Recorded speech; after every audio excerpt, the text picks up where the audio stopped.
Hey guys, Sean here, and welcome to the Brazil Grand Prix qualifying watch-along. I forgot what we were doing there. There's been enough of them already this weekend. Hope you all had a good 3-hour break in between sessions there. Whatever you got up to, let me know in chat. Good to see you all again. I'll do some shout outs in just a second, as always.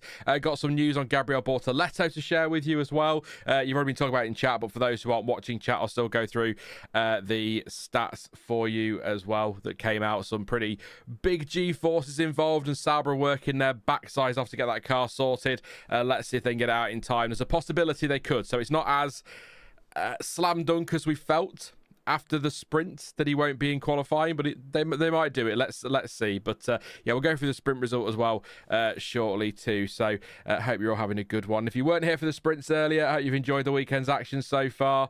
Sprint was okay. Some really great moments, some flatter moments, some DRS trains, but not uneventful is the way we'll go with that one. So let's have a look. So, hey, Pascal again. I'll go through the numbers, mate, but yeah, most important thing is Bortoletto's okay. Hey to RC, who says I'm a dick for starting on time. You know me.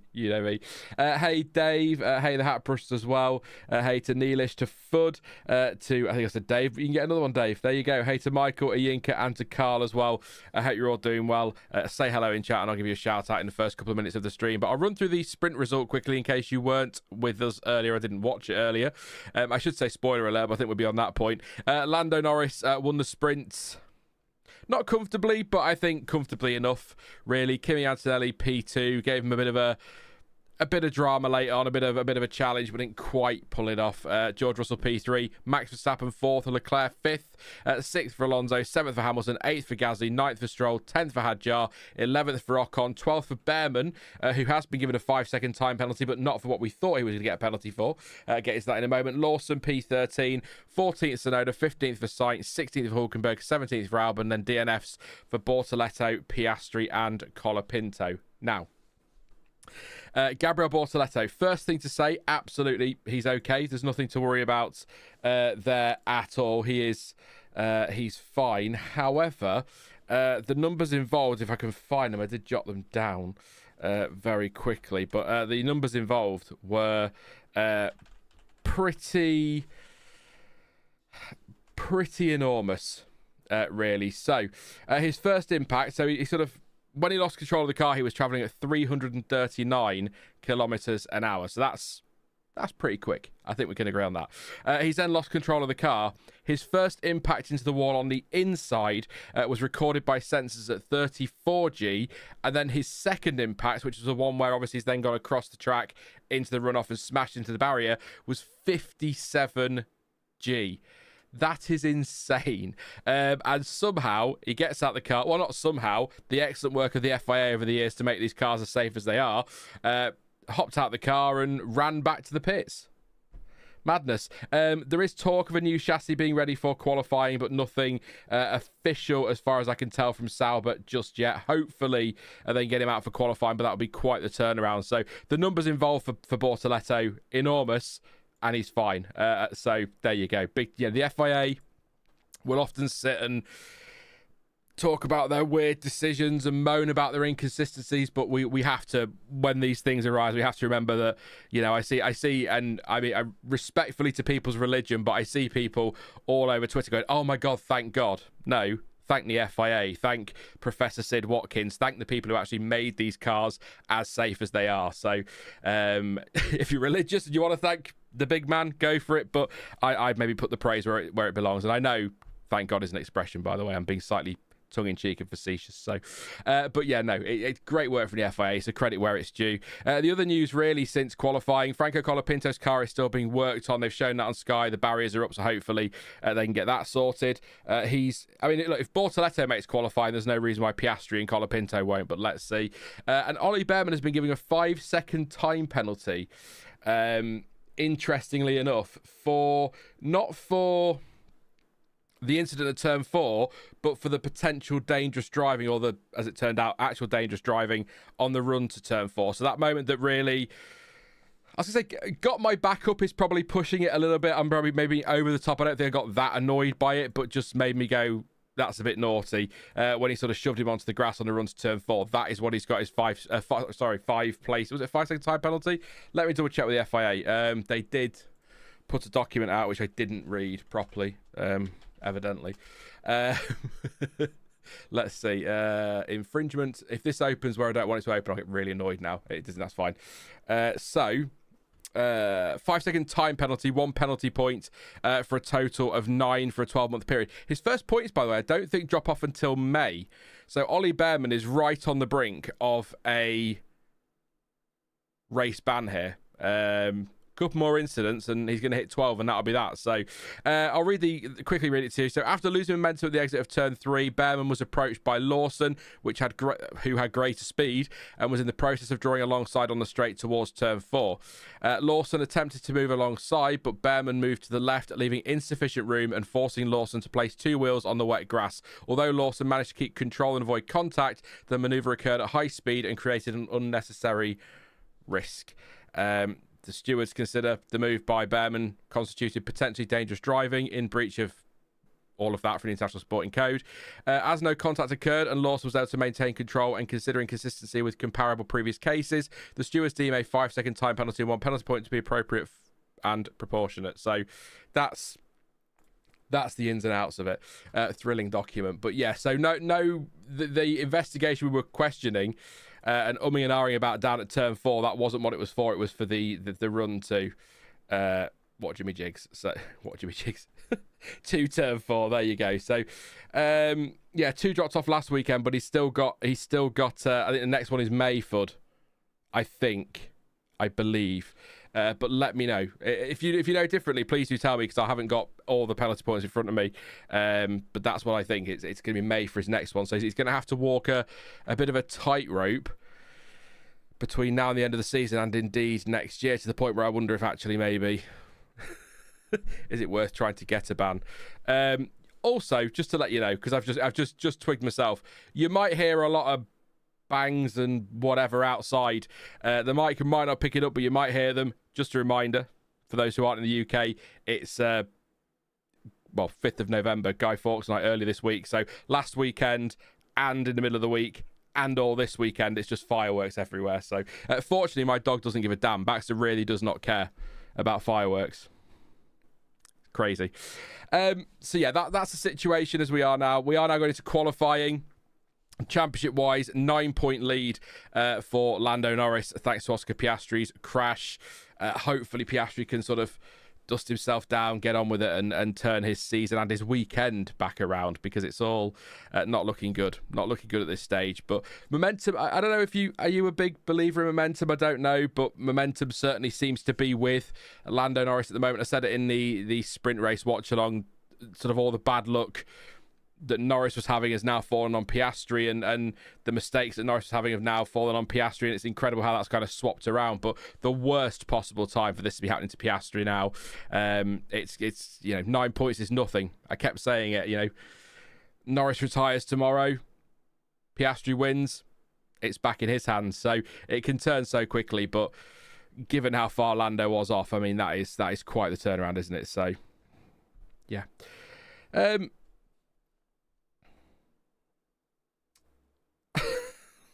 Sorry.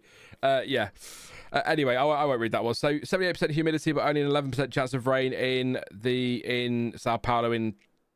Air temperature 26 degrees. That's what I was trying to read there. Sorry. Thank you, Hatbrost. Again, depends on the forecast. Some are saying as high as 40%. Some are saying as low as, like you say, 11%. So we'll have to wait and see what happens in the coming, hour and 15 minutes, assuming no stoppages. But there was talk earlier of a heavy rain shower in Q3. I've got to say, all this talk of this tropical storm and coming into this weekend and having lots of wet sessions, if we go through, you could argue the sprint was mildly moist, as I've said on Top Gear. But it wasn't exactly wet, was it? So to get through this entire weekend without a single session being declared wet would be a little bit disappointing, given how things tend to go at Interlagos and the forecast we had. But it would also be very in keeping with F1 that no rain is forecast and it hammers it down, and rain is forecast and it doesn't really rain. Extra tropical, thank you. I'll keep remembering that. I'll forget it by tomorrow, I will. So can we see your dog on stream at one point? Maybe. He tends to go and hide downstairs when I'm streaming anyway, so if he ever wanders up there, maybe. But yeah, that's up to him. A wet damp track generally evens things out to Sighted Canvas. Hey, Sighted Canvas, Neelish as well. I think I thought Ewan in there and a Yinka. Hey to you guys, and to Fud too. To Valerie, to Nick. Hey, Nick. How are you, mate? Hope you're all right. I said hi to Carl, didn't I? So there we go. I think I've got everyone in chat. So make sure to share the stream around as well if you could. That'd be amazing. And drop a like nice and early. Get those out of the way. And if you are new, please do subscribe. Check the stream analytics. 75% of people watching these are not subscribed. That's the YouTuber line. So please do drop a sub if you haven't already. We're trying to get to that 1,000 mark and the watch time hours and that. So let's see how we go.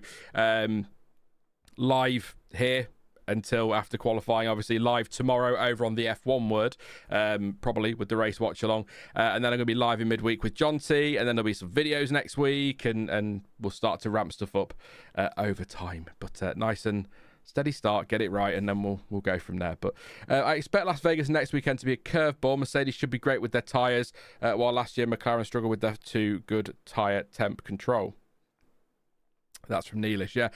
Was it you yesterday mentioned about the temperature being low in Vegas? It's actually a couple of weeks' time, isn't it, Vegas? So, which could help Mercedes. So that could be another curveball thrown into the mix that weekend. But I think we've had enough curveballs for now. So yeah, it's been an interesting end to the season. I feel like as well we're now, unless he can do something tomorrow, I kind of feel like the gap between Norris and Verstappen now is just going to be a bit too big for Max to overhaul. So I do feel like this is Norris versus Piastri for the title. But I'll keep saying it. And if Red Raven's here, he'll come and tell me off. But I'll keep saying it. You can never write Max off till it's mathematically impossible. Again, both McLarens retired tomorrow. 25 points for Max. He's right in it again. So he's on the brink of me probably saying and declaring Max out of this, but not just yet. But it's looking like a McLaren head-to-head with, I mean, you could argue, not even looking like that at the moment. Hopefully Piastri will be, his car looks like it's about getting ready, so still do some work on it, for sure. They're still working on it, but hopefully that should be ready. Got about 11 minutes, 12 minutes till the start of the session, so should be okay, should Oscar. But of everybody out there right now, I think Piastri is the one who needs pole today. Trouble is, again, correct me if I'm wrong, but the trouble is they're rebuilding parts of the car. They might not quite get the setup right. It's might not be easy for him today. Let's see, but he needs the win tomorrow, I think. Max still needs a DNF, says a Yuki. Yeah, but he really needs a DNF from both McLarens. And I could see Norris or Piastri retiring from a race between now and the end of the season. I'm not convinced I can see both of them retiring, if that makes sense. And then you also have to assume that Max wins Vegas, wins Qatar, wins the Qatar Sprint, wins Abu Dhabi. And although, please don't get me wrong, that Red Bull, the work they've done on that Red Bull to turn it around this season, to close that gap to McLaren, and the ability that Max Verstappen has, incredible. But it still doesn't feel like the car's consistent. So this weekend, a track that Max has gone so well at over the years, not really in a great place. I'd have put my money on him being the favourite this weekend. In fact, I think I pretty much did in the predictions. But it's not really clicking for him. So he needs to win all the remaining races and hope McLaren have some off days or some retirements. And I think we're now getting to the point where we're running out of races. It kind of 24 races is more than enough, but I feel like I wouldn't mind another 3 or 4 this year just to keep it interesting. But we'll see. I mean, like you say, a DNF tomorrow for both McLarens might surprise us. They might collide or something. Max wins it, and then, you know, all of a sudden I'm going, well, ignore what I said on Saturday.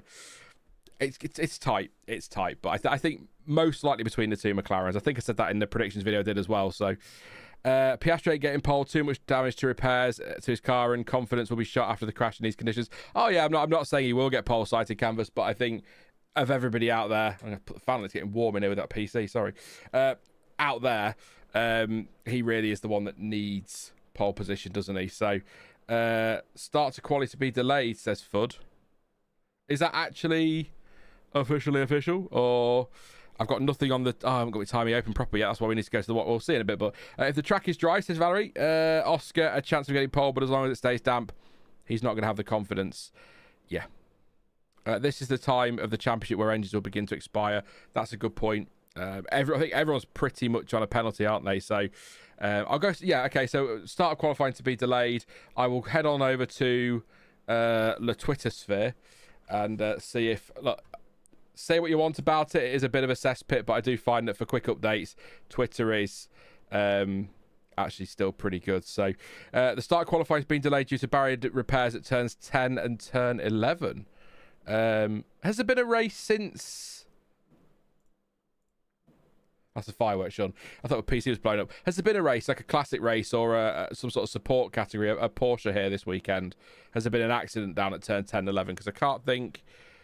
anybody had a big shunt down there in F1 today, so yeah, so it is going to be delayed by a few minutes while they sort out the barrier repairs. There must have been a race because they've had plenty of time to get those repaired, haven't they? So Bortoleto there is in the garage in his race gear, so hopefully he can be out there. It is home Grand Prix as well, so it'll be great to see him turn that around from today and get out there. And look, I'm not saying he will, Pascal, but imagine they rebuild that car, he gets out there and he sticks it in the top 10 or something. We'd go mad, wouldn't we? Apparently Porsche Super Cup are there, so that's probably been a shunt down there at turn 10 or 11 then, I'm assuming.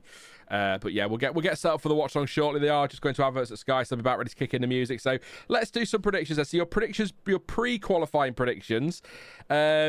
who is going to get pole position? I'll leave the poll up until the start of Q3, but pop your top threes or your pole sitter, whoever, in the chat. I will do some shout outs and read your predictions out as well. But on the poll at the moment, thank you for your votes. 80% of you are saying McLaren will take pole today. 8% Mercedes, 5% Red Bull, and 8% Ferrari, or a surprise. The reason I don't put drivers in there, by the way, is because I can only pick 3 and then have to put other, and that seems ridiculous for 20 drivers. So I tend to do the top 3 teams from the weekend and then throw in Ferrari or whoever in a surprise. So my prediction, honestly, based on the weekend so far, based on the form he's in, momentum, the way things are going, I'd put my money on Norris. Well, no, I wouldn't put money on Norris because it'd be pointless. You wouldn't get any money back, would you? But as a prediction, I would go with Lando Norris for pole position. But if things get a bit damp late on, a bit of rain maybe, a little drizzle, then maybe that brings Verstappen back into play. Antonelli was quick yesterday, so he could be a surprise. An Antonelli pole would be nice. But yeah, I'm going to go Norris for pole today. So Fud. Fud says that Antonelli, Piastri and Norris as a top 3. So Antonelli pole there, which is that'd be nice to see. Norris is taking it, says Sighted Canvas. Nick says Norris. So Norris. RC says unfortunately Norris. So Norris, RC, not a Norris fan there. I have a photo somewhere of me and Lando Norris. I might have to find that and put it on stream at some point. And then you can all go, oh, fanboy. Oh, look at him now, fanboy. I've got it on Facebook somewhere. I think I could be like, oh, that's just me and a world champion, you know, if he wins it. Michael says Norris, Russell and Antonelli. Yinka says Piastri, Norris and Russell. CPB says not Oscar. So no commitment there, just not Oscar. I've seen your other one, don't worry. The Hat Pro says Norris, Russell, Verstappen. Lewis, hey mate, says Piastri. Pascal's gone with Antonelli, Norris, Verstappen, Nico, Hulkenberg, top 10. CPB adds to his other point. If it's Lando and Oscar 1 and 2, then they'll take each other out tomorrow. Tasty. Did you see the photo of Gabby and Massa they showed earlier? I didn't know. I missed that, Fud. The race said that Brazil requires high rear ride height to prevent plank wear, which hurt Red Bull and Ferrari while helping Aston and Alpine. That would explain a lot with Aston, wouldn't it? Apparently McLaren is immune because their wear is under driver. And Formula One needs a good South American driver, says Ewan. I think Bortoletto's been good this year. I think Colapinto's getting better, so hopefully they'll have one soon. But it does feel a long time since we've had a well, you're never going to get another centre, are you, really? But hey, Ash, I hope you're well, mate. Let's get this all settled then. So the music hath but kicked in. That was a language I chose. There you go. Obviously, as always, no on-track footage for obvious copyright reasons. It's against to law and all that. But live timing has been provided once again by the guys over at Multiviewer 4F1. Thank you so much to them for allowing me to use the timing in these streams. Really appreciate it. It makes them much easier to do, and they 99% of the time work absolutely perfectly, so it's one less thing to stress about. Occasionally they go down, but there's not a lot I can do, so but we always manage to muddle through, so thank you to them. Link in the description if you want to go check them out. The app is free, but it will cost you an F1 TV subscription, but even the basic one is absolutely fine, so that's not overly expensive. I guess that's relative though, isn't it? So but yeah, very much looking forward to this. Thank you to them. Don't forget to drop a like and subscribe as well. Lots of content to come. Just while I get this ready, it saves me having to try and concentrate on 2 things at once, because I can't do 2 things at once. And let's change that to best lap because it's qualifying rather than last lap. There we go. All done. Track map there for you as well, so hopefully that's all clear. I've tried to make it as big as I can in that box. Hopefully it'll all be okay. But ready for this. We've got start of qualifying delayed. Trying to choke again like I did yesterday. Start of qualifying delayed as we already knew. I'm not sure by how much though. At the moment there's no official start time, so we'll see how we go. But we are about ready. We are about ready. So whenever they're ready to go, we are ready for them to crack on.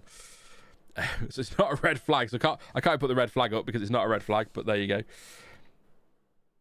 Look at the radar. I don't think we're going to see anything other than localized drizzles at worst, says the Hat Prust. Yeah, it could still spice these up a bit though, couldn't it? In Q3, for example, but skies look okay. It looks like they've finished the barrier. They've done quite a lot of work on that barrier, actually. A lot of new pieces in there, but a few clouds around. Air temperature 26, humidity 56% now, track temperature 43.3, no rain in the air, although there are some drops of moisture on the camera lens there, so maybe a little bit around. It's quite windy as well.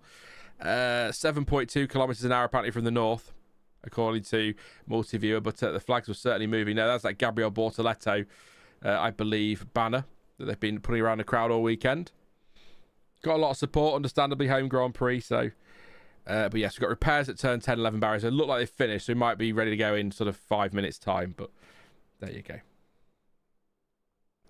Who was the last South American driver to win a Grand Prix, says you, and that'll be Felipe. Might have been Rubens Barrichello, actually, in 2000. And did Massa win in... Massa's accident was 2009, wasn't it?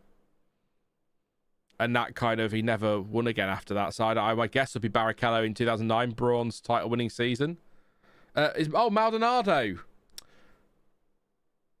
Yes, of course. Yeah, sorry, South America, I'm thinking Brazil, Argentina. But yeah, no, Maldonado, good shout. 2012, of course. Nice. There you go. The Pastor Maldonado. When did you turn? I'm always a bit northern RC because I've got. Well, I'm just a mess generally in terms of accents and stuff. Session will start at 15:05 local time, so about 6 minutes from now. But my mum's side of the family originates from Yorkshire, so that's where I get that from. Yeah, I like to do a northern accent as well. I was working with northerners until very recently as well, so that's kind of rubbed off a bit. If the track drives very slow, that'll be interesting when it comes to the tyre deck, says Sighted Canvas. Actually, to be fair, if we get a bit of drizzle at some stage or some rain, then the track dries quickly. It means we've got an ever-improving track, which tends to spice up quali as well, doesn't it? But not that quali needs a massive amount of spicing up. It's generally pretty enjoyable, isn't it? I really like Max Verstappen's crash helmet this weekend, by the way. Quite a nice few tribute ones out there. I think so. Yes. The North. Yeah, that's it. Kimi, I say just a few tweaks still happening to his rear wing. I think the official regulation is if once you leave the garage, you're in part firme, so you can do anything you want until you leave the garage. So Hulkenberg is ready. What about the other side of the garage? The car is still on the jacks on the other side of the garage. They've got 18 minutes plus the 5 we've got for the delay, so they've got a little bit more time. Yeah, they're already going to the end of the pit lane with 5 minutes until the start of the session, which is a tad surprising, but I guess you want to be front of the queue nice and early on. The two Williams drivers heading out. Sainz and Alex Albon, of course. Saying Hulkenberg looks like he's getting ready. But yeah, Bortoletto's car is still on the jacks, so yeah. Ferrari has changed setup to an untested wing for Charles. Oh, Ferrari. Yeah. Are you surprised, Fud? Really? I'm not surprised. I'm in the Mercedes gear. We were in Red Bull gear for the sprint, weren't we? Mercedes. I'll probably wear this tomorrow as well on the channel. Yeah. And again, if you weren't here yesterday, Williams livery, it's a miss for me. It's a no. I know they've got a thing as sponsor, but the blue Komatsu with the orange and the different shade of blue, it just looks a hot mess and not good. But you know, it doesn't matter. It really doesn't matter. It's a livery. Norris in his car. I assume Piastri will be in his as well, but we know Bortoletto is the one I'm really intrigued by in this session. So, but yeah, a lot you going for a Lando Norris pole. So, let's see. Neelish says, surely they've learned all their wings characteristics by now. You'd think, Neelish, but we are talking about Ferrari, so who even knows anymore? Hey, Max. Hope you're all right, mate. He says, hello, I am returned. There you go. Ready for another last stream this weekend on this channel, and obviously stream middle of the week with John T. We're going to bring back the chatty. Sean wants to get some guests on stream, so he's going to have to go and do some. I've lost a lot of contact with a lot of the YouTube F1 YouTuber space because I got busy. That sounds wrong, doesn't it? I was busy with Planet F1 obviously and Planet Sport, and then that made it difficult to get guests on streams and things. You can work out why yourselves. So I lost a lot of contacts. So I was talking to Will the other day again over at Will FP1 or FP1 Will. So hopefully be able to get to talk to people again. And if anyone's watching, then please love me. I'm not falling out with anybody at all. Off topic to F1. Hey Sam says, but what do you think of what's happening in the UK with girls and stuff? I don't know what you mean with girls and stuff, and I'm not aware of that at all. I don't know what you mean, Sam. Sorry. That's not me dodging the question. I honestly don't know what you mean. If we talk, I try to avoid non-F1 politics in these streams because I like these to be a bit more a safe space. So I might not answer it, but I don't actually know. I'm not quite sure what you mean by that. So I don't watch a lot of the news anymore either because I'm depressed enough. Frankly, I don't need the news to help. Yeah. Williams livery just looks like McLaren with a special livery. Yeah, but what McLaren's special liveries now are just what colour can we fill in the black bit, aren't they, really? I quite like I'd like to go sort of white rather than the black there. Maybe next year with the new cars, a bit less of this exposed carbon fibre will go on. But I guess now they've found the trick. They're not going to get rid of that, are they? So, scrap special liveries, says Nick. Scrap them, except for Monaco. I'll barter with you on that one, Nick. I think Monaco, because the racing tends to be a bit dull, and that's been generous. Let's have special liveries and special helmets for Monaco only and make a big fuss of it historically.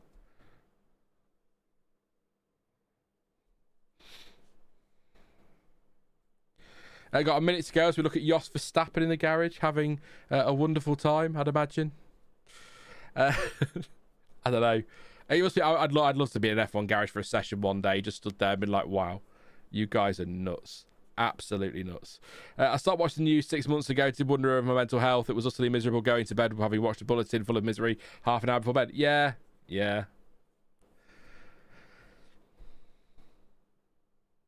I don't. I don't know what else to say. Just yeah. Not interested in the news. Obviously, when major things happen, I'll pop the news on, see what's going on, but not for just general 6 o'clock news or whatever. Well, I don't watch a lot of normal TV. I'm working my way through Shameless US at the moment on Netflix. Bloody love it. It's great fun. We're ready to go then. So we're 5 seconds away from the start of the session. We're green for Q1. Finally, a little bit of a delay, but we are go for qualifying in Brazil. First one's out on track. Sainz and Albon on a set of medium tyres. Now, this is what, with it being a sprint weekend, this tends to get a little bit interesting, doesn't it, with tyres? They've got limited sets for the weekend. Actually, fewer sets across the sprint weekend, haven't they, as well? So I kind of like to keep an eye on this early doors. A lot will go out on softs, but like, for example, both the Williams drivers out on a used set of medium tyres. So that's an interesting one.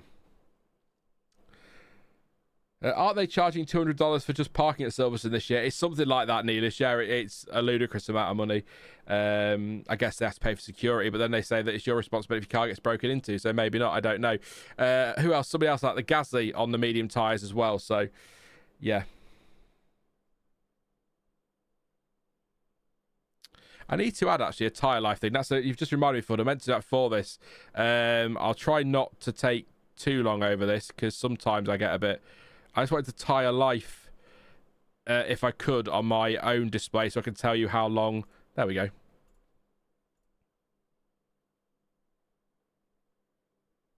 I mean, that didn't work at all, did it? Sorry. I don't know why that's all gone wrong. Let me try that again. Sorry, I tried to do two things at once. Whilst that's because I did it on the race one. You donut. That's why. Let's just throw in tyre life, because I know some people will say how old are those tyres. It's all right having the dash through them and saying these tyres are used, but sometimes that's not the information you want. So, oh no, tyre age is in there. That's fine. I'll try and move it up a bit then, so I know what I'm doing. But yeah, no. So we are ready. There we go. Sorted. Sorry. So that's 10 laps, 11 laps and 14 laps on the medium tyres for Alonso, Gasly and Sainz, and then 7 laps for Stroll. So Yeah, so they are quite old tyres, to be fair. Everyone else pretty much on, in fact, yeah, everyone on new tyres otherwise, apart from Piastri on used softs, who's got 6 laps on those, so bear that in mind. So really, initial reconnaissance laps or banker laps, maybe, just get them on the board and then get a feel for the track. But sometimes they do like the medium tyre in qualifying, don't they? It is quite overcast there, by the way, just to let you know. Who do you want to win the Drivers' Championship? So, officially, I'm a Max Verstappen fan, so probably Max, but I'm not, because he's not really been in it this season until now. If he misses it, he misses it. If he wins it, incredible. I think it is between the two McLarens realistically, and as I said in the video last week on the channel, out of the two McLaren drivers, I could not care less. If Piastri does it, we get our first Aussie World Champion since 1980. That's fantastic. If Norris does it, that's also fantastic. So that's a little bit of a Fence City answer, but that's the truth. I'm not going to try and make something up just for the lols. It'd be great to see Max do it, but I'm not really bothered between Piastri and Norris, but I think Norris is the favourite right now. I will say, if I had my way completely, George Russell would come in, nick it and win it and surprise us all, but that's very, very unlikely. I think he needs all 3 of them to retire from at least the next 2 or 3 races to have any chance. So, but yeah.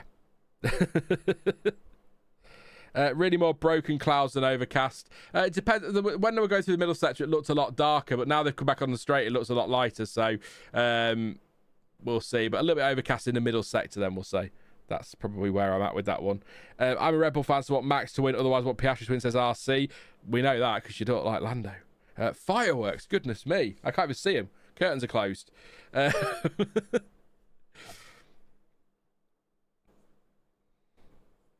Lock up into turn 1 on the right.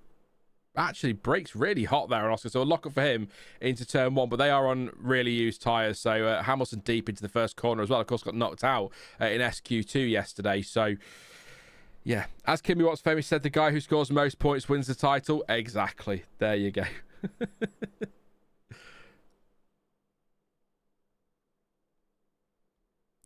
Oh.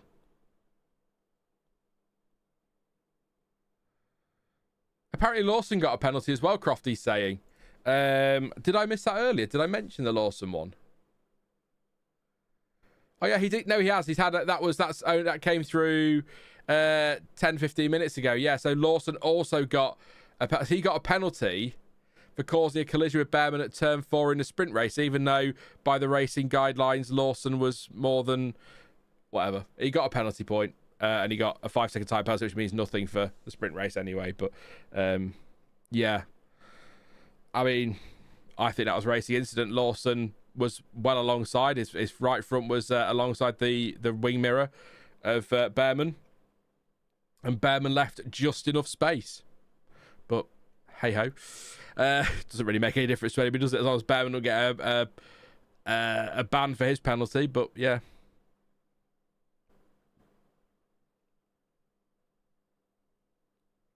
Neely says, I kind of want Lando to win just because there were so many annoying think pieces this year. Thick pieces also works, I suppose. Yeah. Hamilton goes fastest, 1:10.2. Fastest lap around here is in the 1:07s, by the way. Fastest ever lap. So we may see that go today, but we've not been that close to it, have we, this weekend? So we'll see.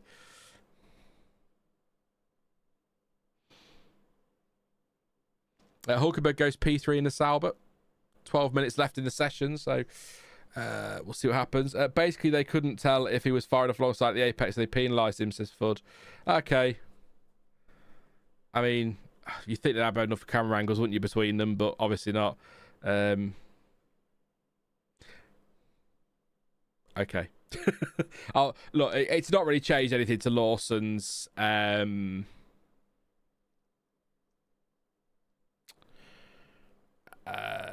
to Lawson's race. I think the only thing it's done, the penalties for the drivers for their varying incidents, it just put Bearman in a bit of trouble with his a risk of a race ban, haven't they? So otherwise, not too fussed. What was your time, Sighted Canvas? What was your time? You can't just leave it at that. Didn't make it out of Q1. I need to know the time. I want to know where you ended up. Where would you have been in the order yesterday? Did you out-qualify Tsunoda and Sainz?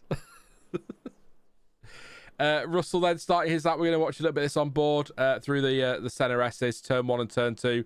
Lovely couple of corners. Trickier than they look, actually, as well. Through turn 3. Nice. They are using the curbs through there, so all is good. 3.5 tenths up on Tsunoda. That's the time he needs to get through George Russell. 18.3. So 2 tenths down on Hamilton at the moment. So Hamilton, has he got a new wing on that car? Is that what's happened there? A 1:10.9 says Sighty. So where would that have put you? So right now you'd be around Lance Stroll. So, you know, it's not bad. I don't know why my time would have been nowhere near that. I'd have had all the assists on as well. So I don't play the game enough to be good at it. Plus, I kind of like, I respect and appreciate people who do competitive gaming. But for me, gaming is to have fun. I guess competing is fun, but it's not something I take overly seriously, to be honest. I've done some online lobbies before on F1 as Russell goes second, and people, they just take it way too seriously, frankly. Antonelli goes fastest 10.1. He's on form this weekend, isn't he? Cut to Antonelli in the wall because I've said that now. But scratch that. Bearman's fastest on a 109.8. Gets a penalty, goes super quick. That's what he does. Interlagos would be the best turn 1 in F1 if they bought the grass and gravel back. Yeah, I could say that about a lot of corners, to be fair. I'd love to get the grass and gravel back everywhere, but I get they've got other categories to think of, but yeah.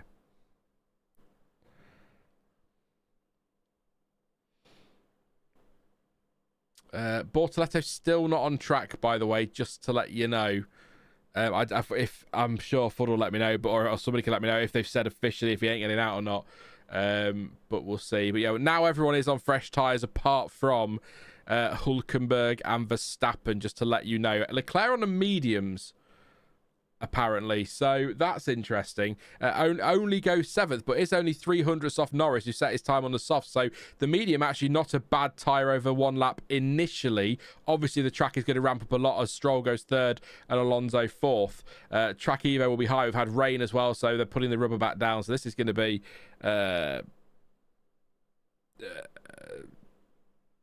maybe last across the line we need to be keeping an eye out for. Fudd says it's not official, but there's not a flurry of activity on the car. It seemed like a stretch, didn't it, to get it out for qualifying? So let's see. Keep looking at the window like so we bang it on the window. It's not, it's fireworks. But yeah, it felt like a stretch, but they tried, and that's all they could do, and they worked hard. Piastri goes second on a 199 on a fresh set of softs. Norris's time, was that on a fresh set of softs? A 110.2? That can't have been. Well, it's just 5 laps on here that he's done, so they must have been, but that's not a great opening lap for Lando. Bortoletto has got his helmet and gloves on, so they are working on, it's the front of the car they're working on, Fudd. So there's a little bit of activity there. So they've still got 7.5, well, they haven't got 7.5 minutes, have they? They've got maybe 3. Got to get the driver in and strapped in and comfortable. Tyres on, car lowered, down the pit lane. Yeah, maybe 3 or 4 minutes left. So they're running out of time. Even if they just get him out there, so he can do like a 1 lap just to get a feel for the car ready for tomorrow, that would be absolutely incredible from Sauber. But at the moment, in the bottom 5, Verstappen, Colapinto, Ocon, Tsunoda, and Bortoletto. So we'll see what Verstappen could do when he gets a fresh set of tyres on. It's risky, isn't it, down there? He has got a fresh set on. It's not telling me what they are. I assume soft, but all it takes is a yellow flag or a mistake and you're in trouble, so...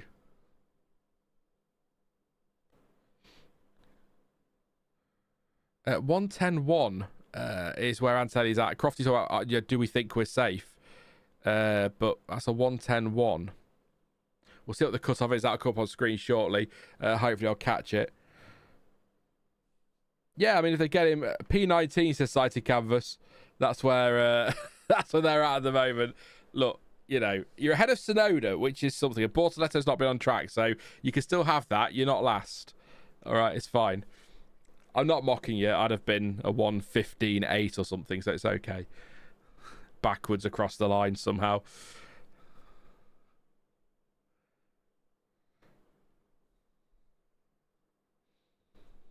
Not last, I'll tell you. Yeah, exactly. Nobody's safe. Bearman is first, says Neelish.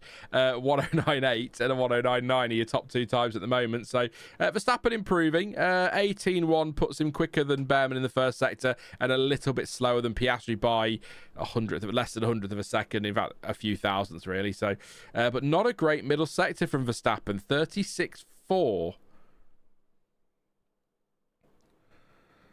Here we go. This is a used. See, this says used set. But stays 16th, and he's got 5 minutes to get back. Or they're going to super cool lap by the look of it. Unless he's thinking qualify 18th and beat what he did last year. Maybe that's what he's thinking. He's not thinking that, but you know. Yeah, Gasly. I think that's a mistake. I think the timing tower's upside down. But that's, I see, it says on the graphic here, used set of tyres, but it says 0 laps on tyre age. So there's something up with the data there. So that can't be, he must have done a lap there on, no. He's not really got, if he can maybe come in and do a racing pit stop, but it has to be quicker than that. That's very slow from Verstappen. In fact, that's not a slow lap. That can't be. The car and the ride is a tiny bit better, but now sliding in turn 1, says Max. I love that. Watching him, and he looks so slow. Get on board, and it still looks really quite quick compared to anything else. But yeah, no, I'm not sure.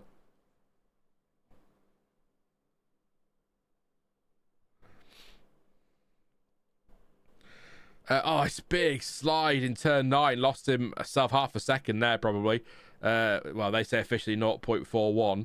But yeah, that was a big slide through there and a snap. That's where he lost. That's why the middle sector was so poor. So I assume he backed out of it, and here we go. That's the other thing now. 7-string bases. Hey, mate. Very good point. Now Max is going to be in traffic when all of this lot start coming out, isn't he? So, and as always, which proves that the point of extending qualifying sessions is ridiculous because they've all waited to the last second anyway, are all queuing in the pit lane. So,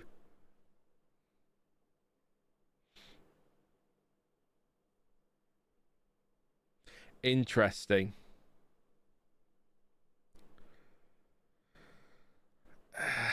I don't know. I don't know where we're at right now, Max. I assume just that's... Is that Verstappen slow on the straight again? So Max is... So he's going for a double cooldown, isn't he? He's got Norris approaching now, so he needs to be careful. He's on a double cooldown here, Max. And by cooldown, I mean, like, ridiculously slow. Russell is approaching, so he'll need to get through turn 2 quickly. He should be okay here, Max, but... Yeah, interesting. Very slow. Does he want to be last across the line as well?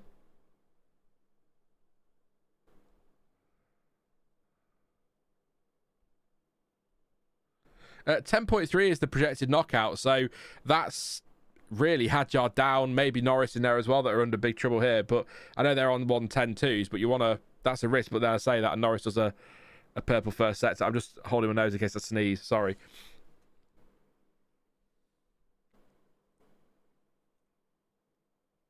I'm okay. Norris 2 tenths up in the middle sector, so now ramping up the pace now, you see. We'll see what we get from Lando in this one. Bortoletto isn't going to get out, is he? No. A minute, I mean, technically he could, but it's a big ask. 109.6 for Norris. Lovely toe this for George Russell, which is going to be helping him a little bit up to 4th place.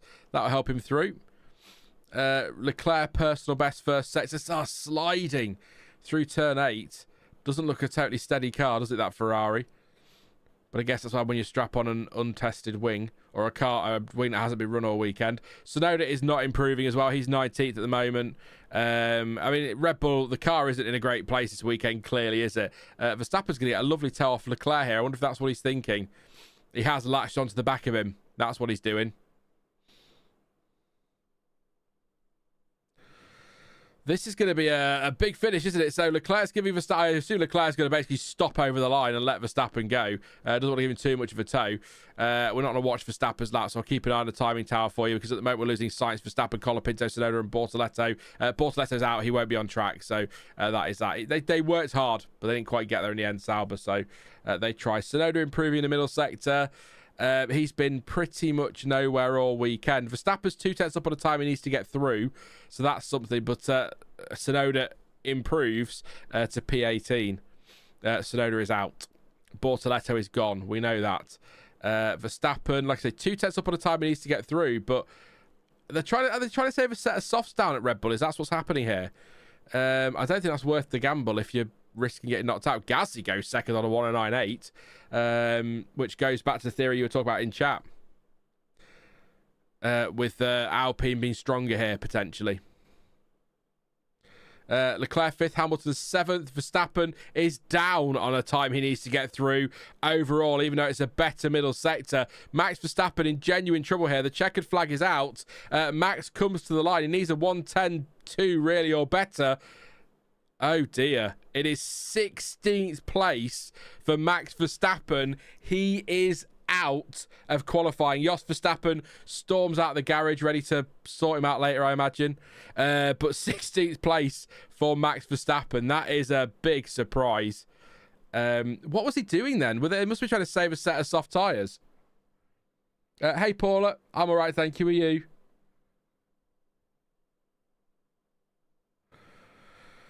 But yeah, we've lost Max. He's gone. Bortoleto, by the way, was in the car. That's how close he was to be ready to go out. So massive effort from Sauber, but no, that's the end of that one. So Max Verstappen out, P16, Esteban Ocon, P17, Colapinto, P18, Tsunoda 19th, and of course we knew we'd lost Gabriel Bortoleto. I will say, what's he said on the radio? I have no grip, 0. Brilliant, is what he said. So he's not happy on the radio. So yeah, the changes haven't worked. I was just thinking that I think ahead to tomorrow, which is maybe a bit premature, but I wonder if Red Bull, given the engine situation that everyone finds themselves in, is it worth just changing it all and starting from the pit lane tomorrow? Stay out of trouble in turn 1. It's not much of a difference, is it? But yeah, Max Verstappen, Esteban Ocon, Franco Colapinto, Yuki Tsunoda, and Bortoleto out. I will say on Yuki, he was only 3 tenths off his teammate in the end, so clearly that Red Bull is not in a good place. But that said, a second separated the entire field. So, but Norris was fastest from Pierre Gasly for some reason and Ollie Bearman. Then Oscar Piastri, Leclerc, Russell, Hamilton, Stroll, Hadjar, Lawson, Albon, Alonso, Sainz, and Antonelli, Hulkenberg, and then we lost Verstappen, Ocon, Colapinto, Tsunoda, and Bortoleto. So there you go. Maybe Neelish, maybe. I like that conspiracy. But yeah, I think I would, Fud. I think if I was in Red Bull's position, everyone's on the brink of a penalty. It feels like you may as well in this situation. On a track where you can pass, it's not easy, but you can pass, and there can be drama. I think I'd change the power unit and start from the back or the pit lane. Because clearly whatever change they made in the setup is bad. It's not worked because he's worse than he was yesterday in qualifying. So you may as well maybe change the setup as well to try and improve it. Give him a car capable of overtaking and a new power unit. As always, Tsunoda, Stroll, Norris, Verstappen, Albon, Piastri and Ocon noted for failing to follow race directs instructions on the maximum delta time. Nothing will happen, but I'll mention it anyway. But yeah.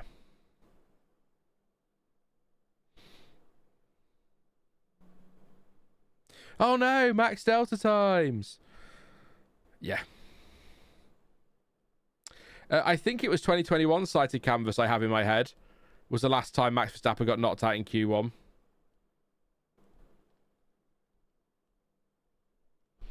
I think they were trying to save tyres 7-string basis for the race, but as I said when we were watching it, it's all right taking that risk if you sat P3 or something like that and you're probably through, but that seemed like a gamble. Too much of a gamble, but yeah.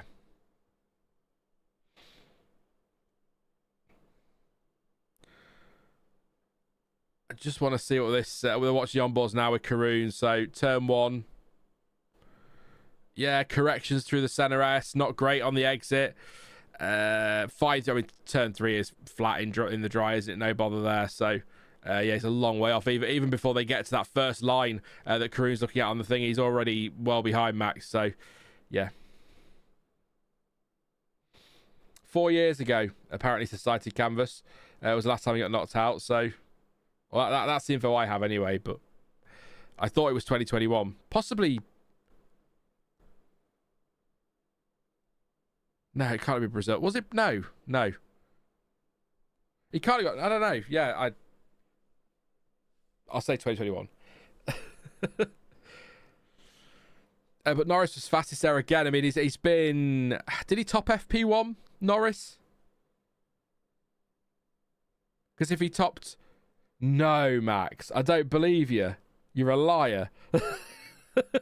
Max says that's the first time both Red Bulls have been knocked out in Q1 since Suzuka 2006.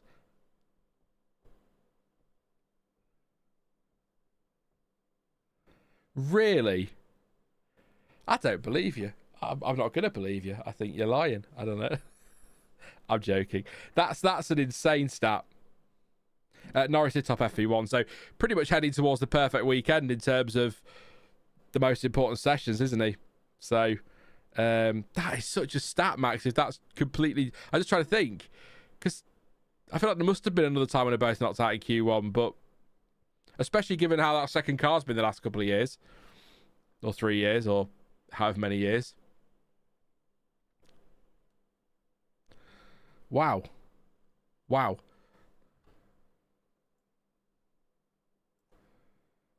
I mean, Crofty there saying that's his first Q1 exit of his F1 career on pure pace where there's nothing else going on. So Max Verstappen on pure pace, that's the first time he's been knocked out in Q1. Obviously, he's crashed into and been knocked out in Q1 and or mechanical issues, but that's the first time it's ever happened on pure pace. And that's coming from Crofty, and here's the stat master. So, you know. That is a stat.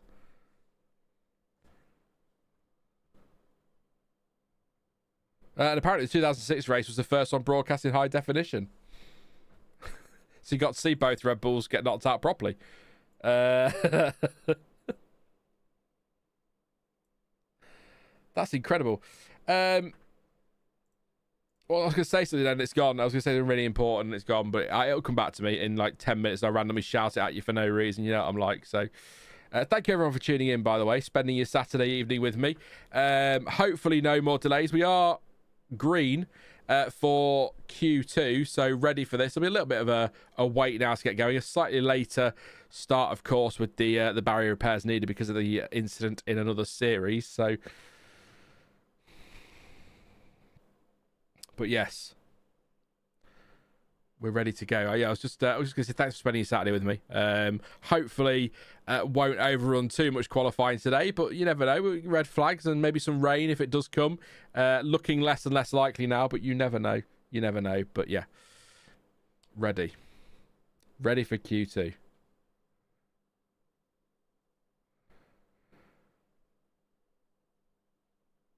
For us Westerners, we had to watch it SD. The Japanese feed was HD, according to Max. So there you go.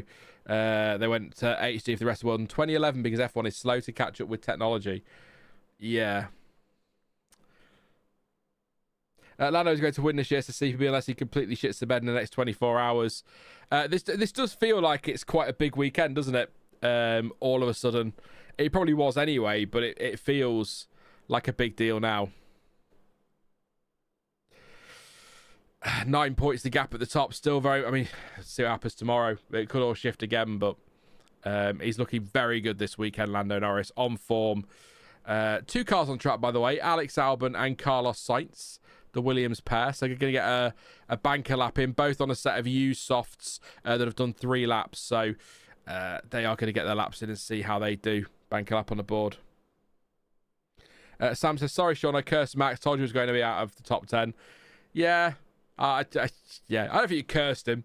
Unless you've been tampering with his car, Sam. I don't know. You might have done. But it was starting to dawn on me when I saw him go for the second cooldown lap and didn't pit for a fresh set of tyres. I thought, you're going to be in trouble here, Max. But there you go.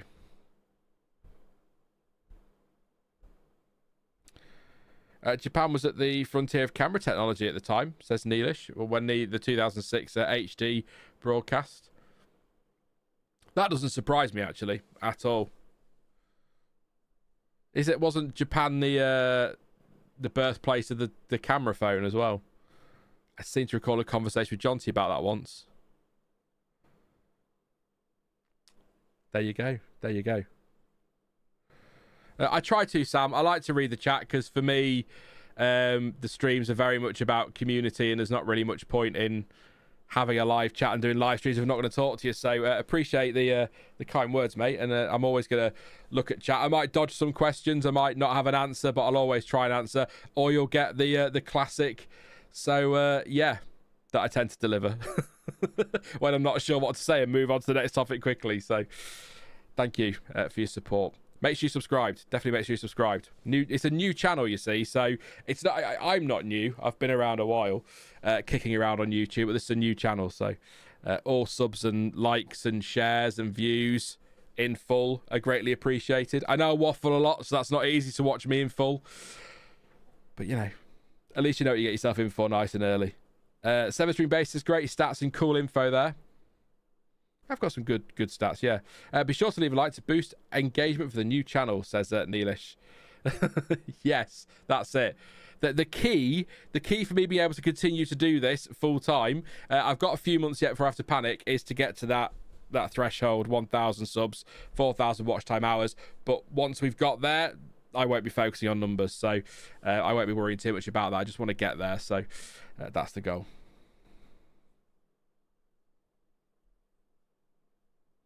2006, I got my first cool phone, Sony Ericsson W850 Walkman. Wow, I think I had one of them, actually, to be honest, sighted canvas.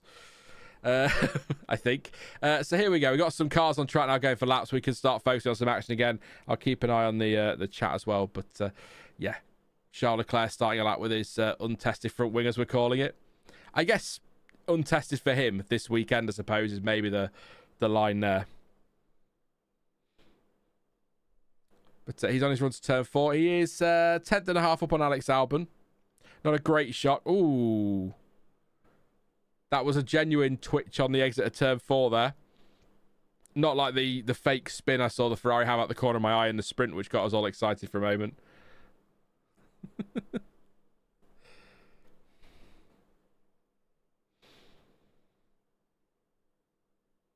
Piastri. Green in the first set. So try to work. So who's on... Everyone on new tyres apart from Norris and Piastri now. So I think the Williams laps were set on used tyres as well, weren't they? So just bear that in mind when you're seeing Piastri and Norris going green rather than purple, that is older tyres. I mean, not old tyres, as Piastri goes purple to shut me up. But not old tyres. They've done 3 laps. I mean, goodness me, that's nothing, is it? But...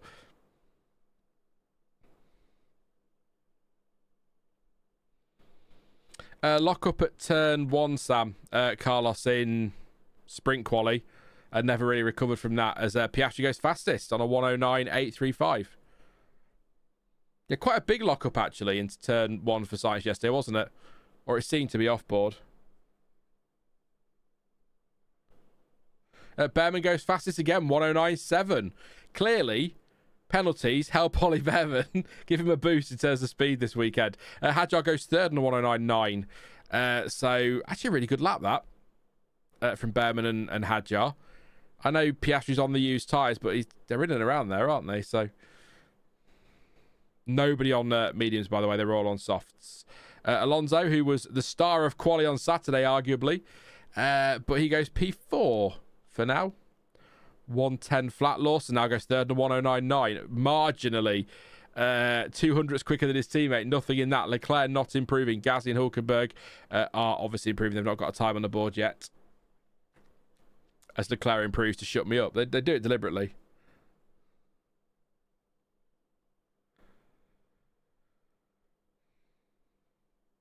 Leclerc, DRS open. Over the line he will go.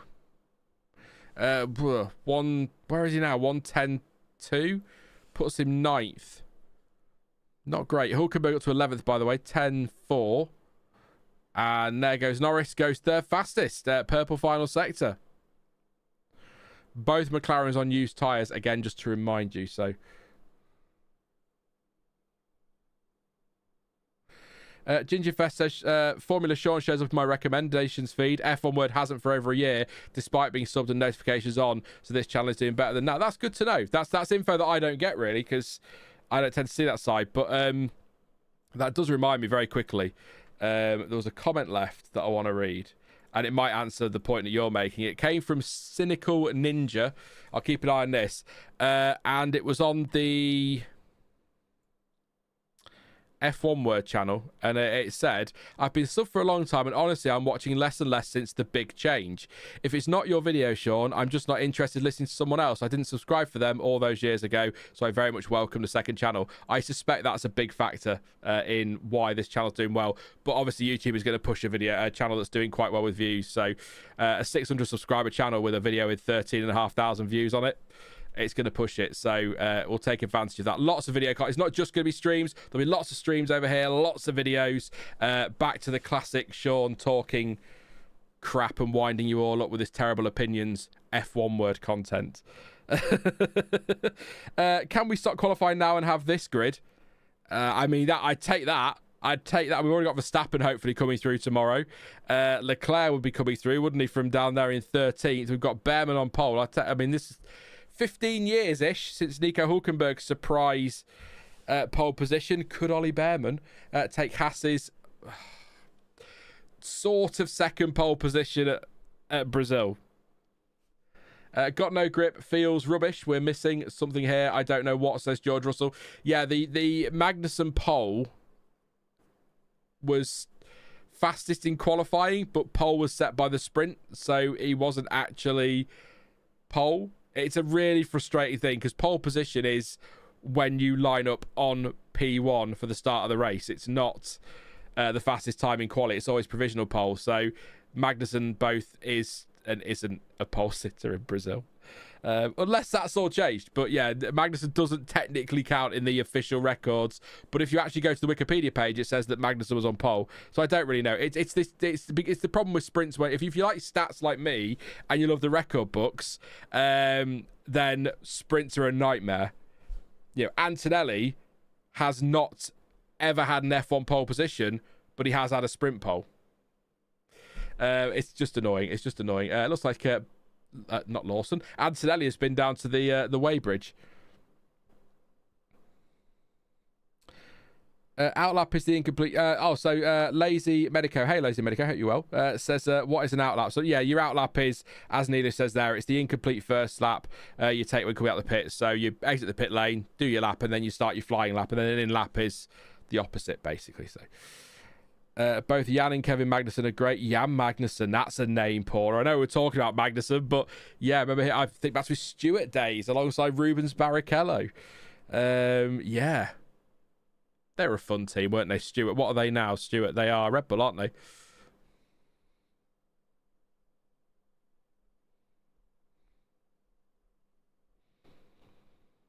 I think Max will finish in top 10. Max P7, says Sam. Well, you were right earlier, Sam. So we'll all take that to the bank now. We're all going to be down the bookies, putting a few quid on the 7th place finish tomorrow now for Max Verstappen. I mean, he won from 17th last year, so I know red flag, rain, all of that, but you know, it's not impossible. Kimi Raikkonen won Japan 2005 from 17th, didn't he, as well? I feel like Jensen Button won from really far back. 14th in Hungary, maybe, around there. 16th. Any stat that can be argued over at the pub is a net benefit for F1 fans. Absolutely. Which is why we need to get rid of VAR in football, because the debates around offside, not offside, penalty, not penalty was better than, oh God, they took too long to decide that. Anyway, 3.5 minutes to go in Q2 in Sao Paulo. Fernando Alonso just going around turn 3. We had those crashes in the sprint earlier, reminiscent of 2003, of course, but not quite the same. See what he can do. Fernando, he's been quick this weekend. Aston Martin have been strong. Again, going back to that point you all made in chat about ride heights and things benefiting Aston Martin and Alpine and co. So let's see if Fernando can get a good result here. If anyone can, Fernando can.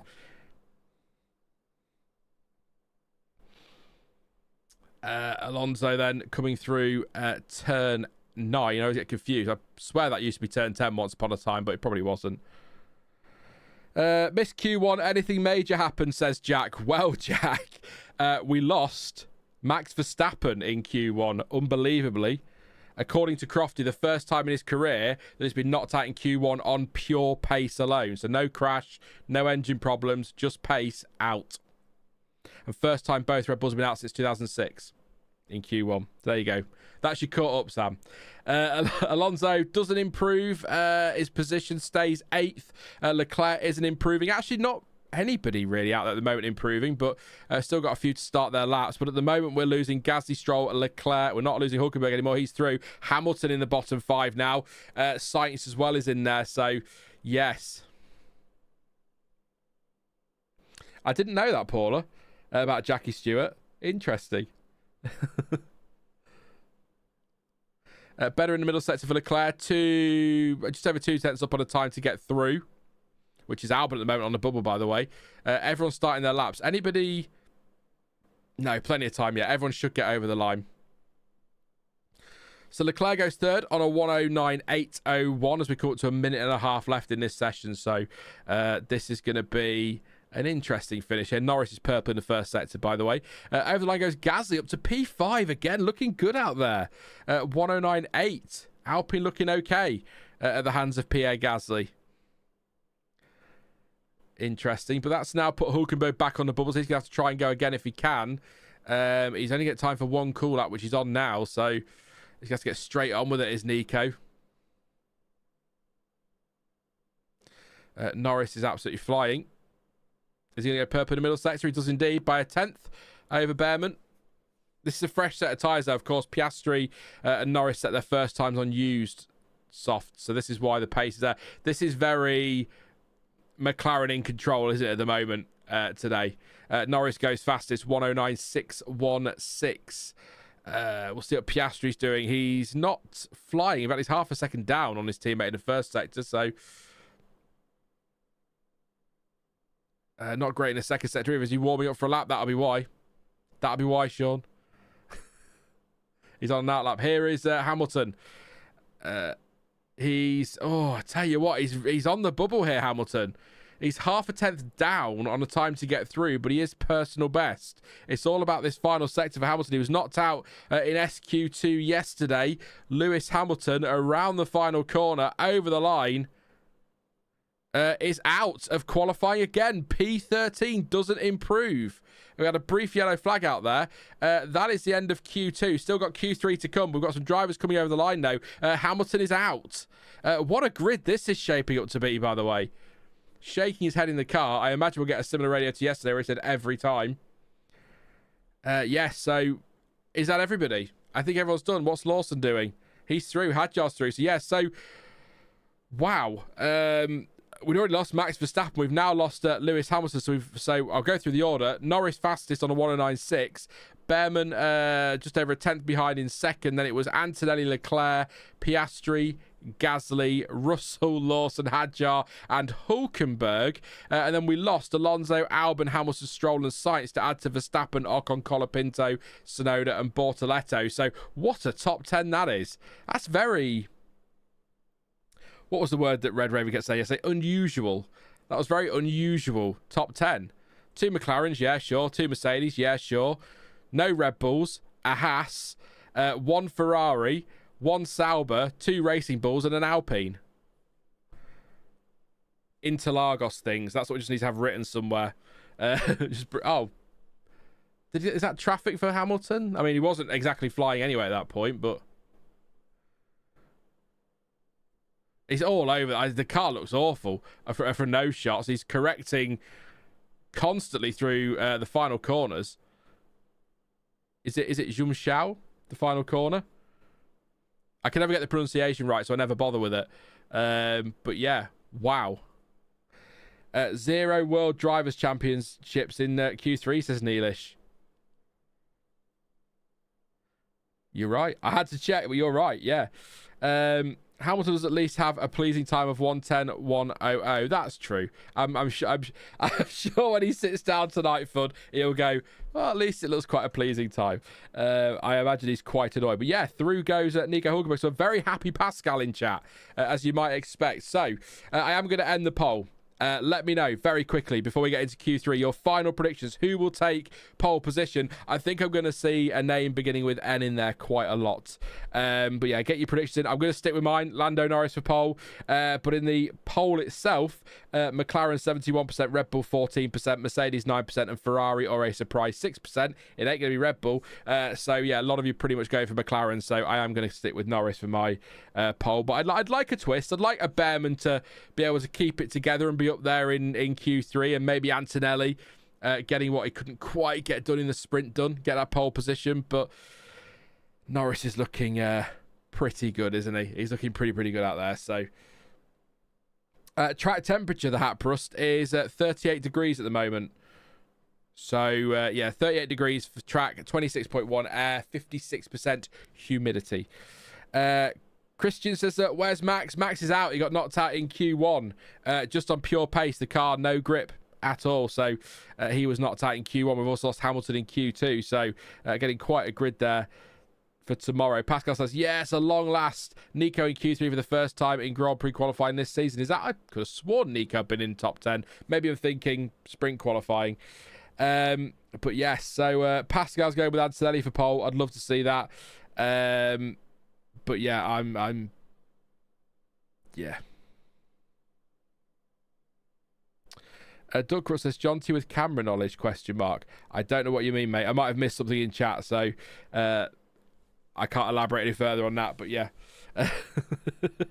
Norris pole, then Antonelli, then Bearman for the hell of it, says Valerie. That would be great, wouldn't it? What a grid for tomorrow. Probably Norris, but I hope Bearman gets top 5 to 7-string basis. I mean, look what he did in Mexico, and he wasn't that high. Where was he in Mexico on the grid? He was definitely not top 4, was he? So what could he do from 3rd or 4th on the grid? You never know. You never know. Gasly turns into prime centre around here, says Anushka. Pretty good. Pretty impressive. And what a surprising Q3, says. This is IV, but I'm going to call you 4. You might be 4. I don't know, but yeah. That might be your name.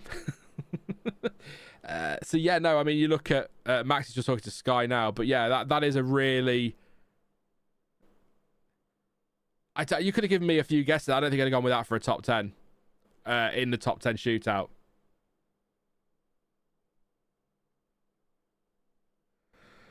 Max's car all over the place is sliding around a lot. So, just wasn't working for him. They're asking if he could win from here tomorrow, I think. They've mentioned last season, but...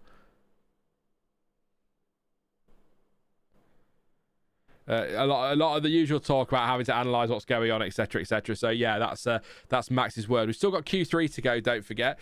So while we're in this little gap, please do drop a like on the stream if you haven't already. Really support that. It helps it in the algorithm. Also subscribe if you're new. Like I said, yesterday's stream 75% weren't, so every sub is hugely important to say. Thank you to Aaron, by the way, for subscribing. You're on my list at the moment, so thank you very much, mate. If I haven't given you a shout out, I apologise. They don't all turn up on Streamlabs and co. So yeah, please do drop a sub, and don't forget as well, live on Wednesday 8 p.m. GMT with John T to talk about something. We haven't decided what yet. There'll be video out next week, at least one, maybe 2, and then of course we are live on the other channel tomorrow for the race watch along. So yeah, I tell you what, I will say, if we get this grid, I kind of want to just watch the race, but I will still do the watch along. Don't worry. Don't worry. Just catch it with live now, apparently. So having a moment on live multi-viewer thingy. Please don't go wrong. I don't know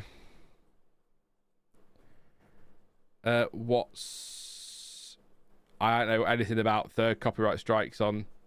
I can't remember that name. I'm not going to try to. So, yeah, I can't honestly say, but yeah. Hadjar complaining about no rear, even though he's through to Q3, so he'll calm down, I'm sure. It's title fight done for Max. There's no way he can come back from this now, says CPB. And Anushka says, in response to that, that's what people said last year, didn't they? I mean,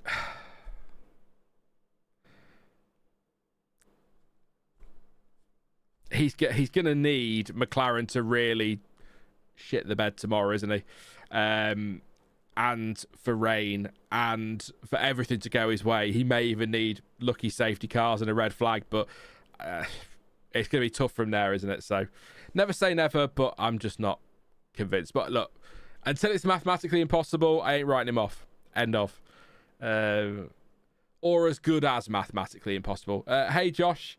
Josh Roo says, morning all. Hope you well, mate. Having a good one. We will get to that, CPB, but I don't want to lead. There's something else that I want to lead on. But I don't know what it's going to be yet. Something relevant. That's the thing with the new channel. It needs to be somewhat relevant to this season, but we can get into, in the second half of the stream, we can get into the massive stuff, which we absolutely will. But just what I'll ask you for, CPB, if you do join us on Wednesday, just remember to poke me 20 minutes into the stream and go, don't forget to talk about this because we need to at some point. So we will do. I'm not leading you on with it. We will get there. We're going for Q3 then. Here we go. I mean, relevant to the season. It's not relevant to the season in any way, but it's relevant to F1, I guess. But I mean, relevant to the season. But yeah, it's on the agenda. Don't worry. In fact, there's about 30 things on the agenda, I think, if we're not careful. So, I think it's 83 points after tomorrow, says Ash. That's too much, isn't it? Yeah.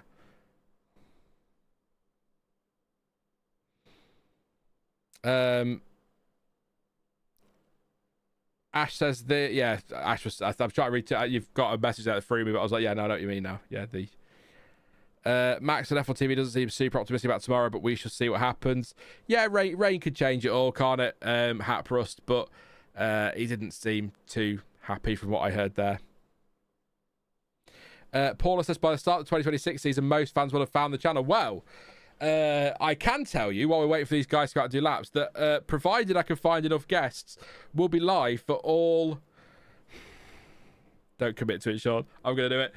6 days of pre-season testing.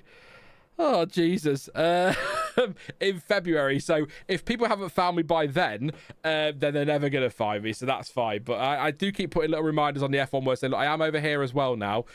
Some people are following, as I can see from the chat, but some are not. So that's 6 days, 8 hours a pop at least, of me and other people, Stuart hopefully, John T I'm sure, others as well, just talking crap every day. And realising 2 hours into the first one that actually testing is not that interesting. Anyway, turn 1 is 11 incidents are involving Russell and Hamilton reviewed. No further investigation that was impeding, so nothing doing there. Bearman obviously purping the first sector is the first one to do a lap, so no great surprise there that's the situation. We'll soon find out what he does as a lap. But anything in the 109s is going to be a decent lap time. I feel like we're going to see a 108 from the pole thing. So,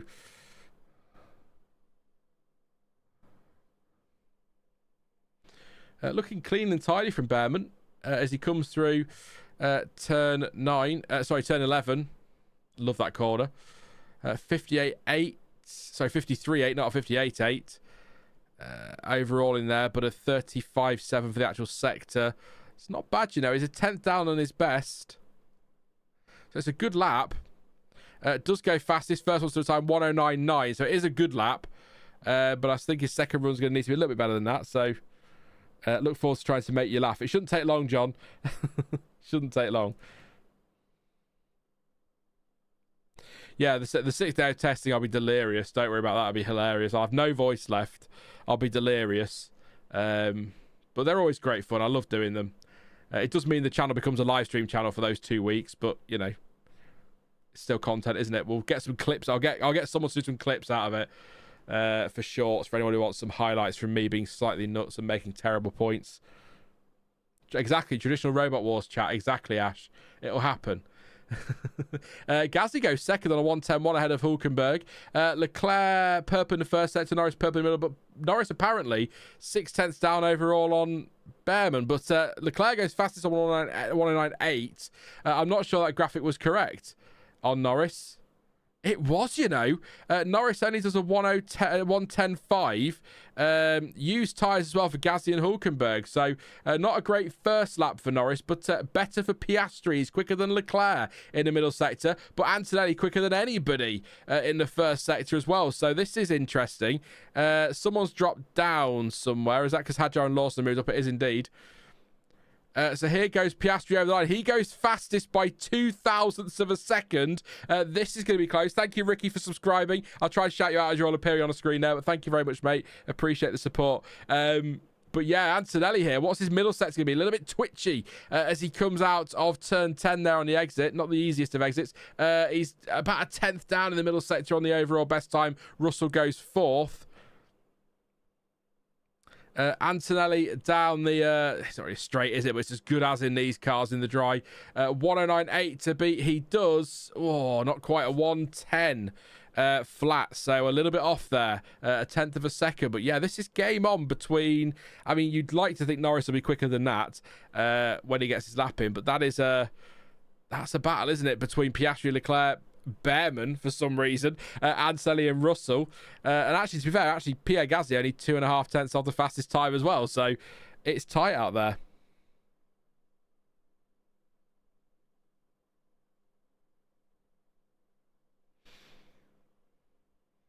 What happened to Norris? So we're going to see sort of turn 1 here. So down the straight into turn 1, and it's a left front lockup and he's wide, and that's where he lost all his time. So that's why Norris is P10 at the moment. I'm going to be honest, Lando, nothing against you, mate, but I wouldn't mind you being P10 tomorrow. You 10th, Hamilton 13th, Verstappen 16th. That's a fun Grand Prix.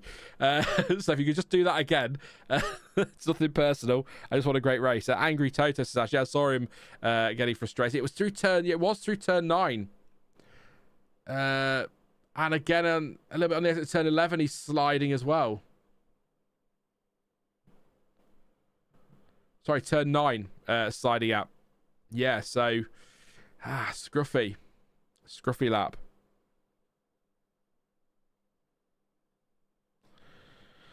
Right, so 5 minutes and 45 seconds to go. Piastri is fastest on a 109.8. Then it's Leclerc, 2,000s back. Bearman, Antonelli, Russell, Gasly, Lawson, Hadjar, Hulkenberg, and Norris, the top 10. I got nothing with this tyre. Don't know what's going on, is what Russell says, just behind his teammate. But yeah, very small gaps out there as well between each driver. So at 2,000 between Leclerc and Piastri.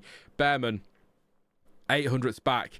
Antonelli, 200s back. 600s back to Russell. Nearly a 10th back to Gasly. Half a 10th to Lawson. Give or take a 10th back to Hadjar. Same to Hulkenberg. Norris a bit further back after his mistake. So it's a 10th of a second can make all the difference in there. That's great stuff. This season is really... convergence has made such a difference to the back end of the season, hasn't it? It really has. Paula says, Robot Wars, I remember that. Were the students getting too intelligent? Why did they stop the Robot Wars show? Anybody knows? I think the robots took over in the end. They were getting too intelligent. I don't know. They brought it back briefly with Dara O'Brien a few years back, but it never really took off again. But I guess the same as everything, just view figures. But I know that Robot Wars itself is still going as a competition. It's just not televised. So Robot Wars is BattleBots if you're in the US. The UK version, similar thing. It was quite funny because they bought it back and they're like, oh, it'd be great to see how technology's evolved and how great these robots will look, and they still look like the same stuff that was built in a garage. A garage on an estate in Grimsby. But it's great TV. I used to love Robot Wars. Highlight of a Friday night when I get home. That and Fresh Prince of Bel-Air and The Simpsons on BBC Two. Back in there. Well, Crofty's doing his plug, so I'll do my plug. I'll be live over on the F1 Word tomorrow from 4:30 p.m. GMT for the race watch along, which kicks off at 5 p.m. So only 3 more race watch alongs to go over on the F1 Word because I'm not doing Vegas. So yeah, There you go.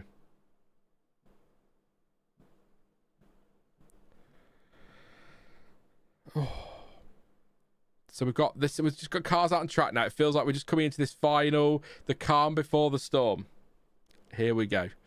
Piastri heading out as well. I mean, top of the timesheets. Wasn't expecting that. Again, not a shot at Piastri there, but the way his weekend's gone thus far, particularly with his crash in the sprint and the slight swing, not a massive swing, but a slight swing in the championship, or away from him, I suppose. I wasn't expecting it there today. I thought Norris was unbeatable, but he made a mistake. He made it. So a bit of pressure now on Norris.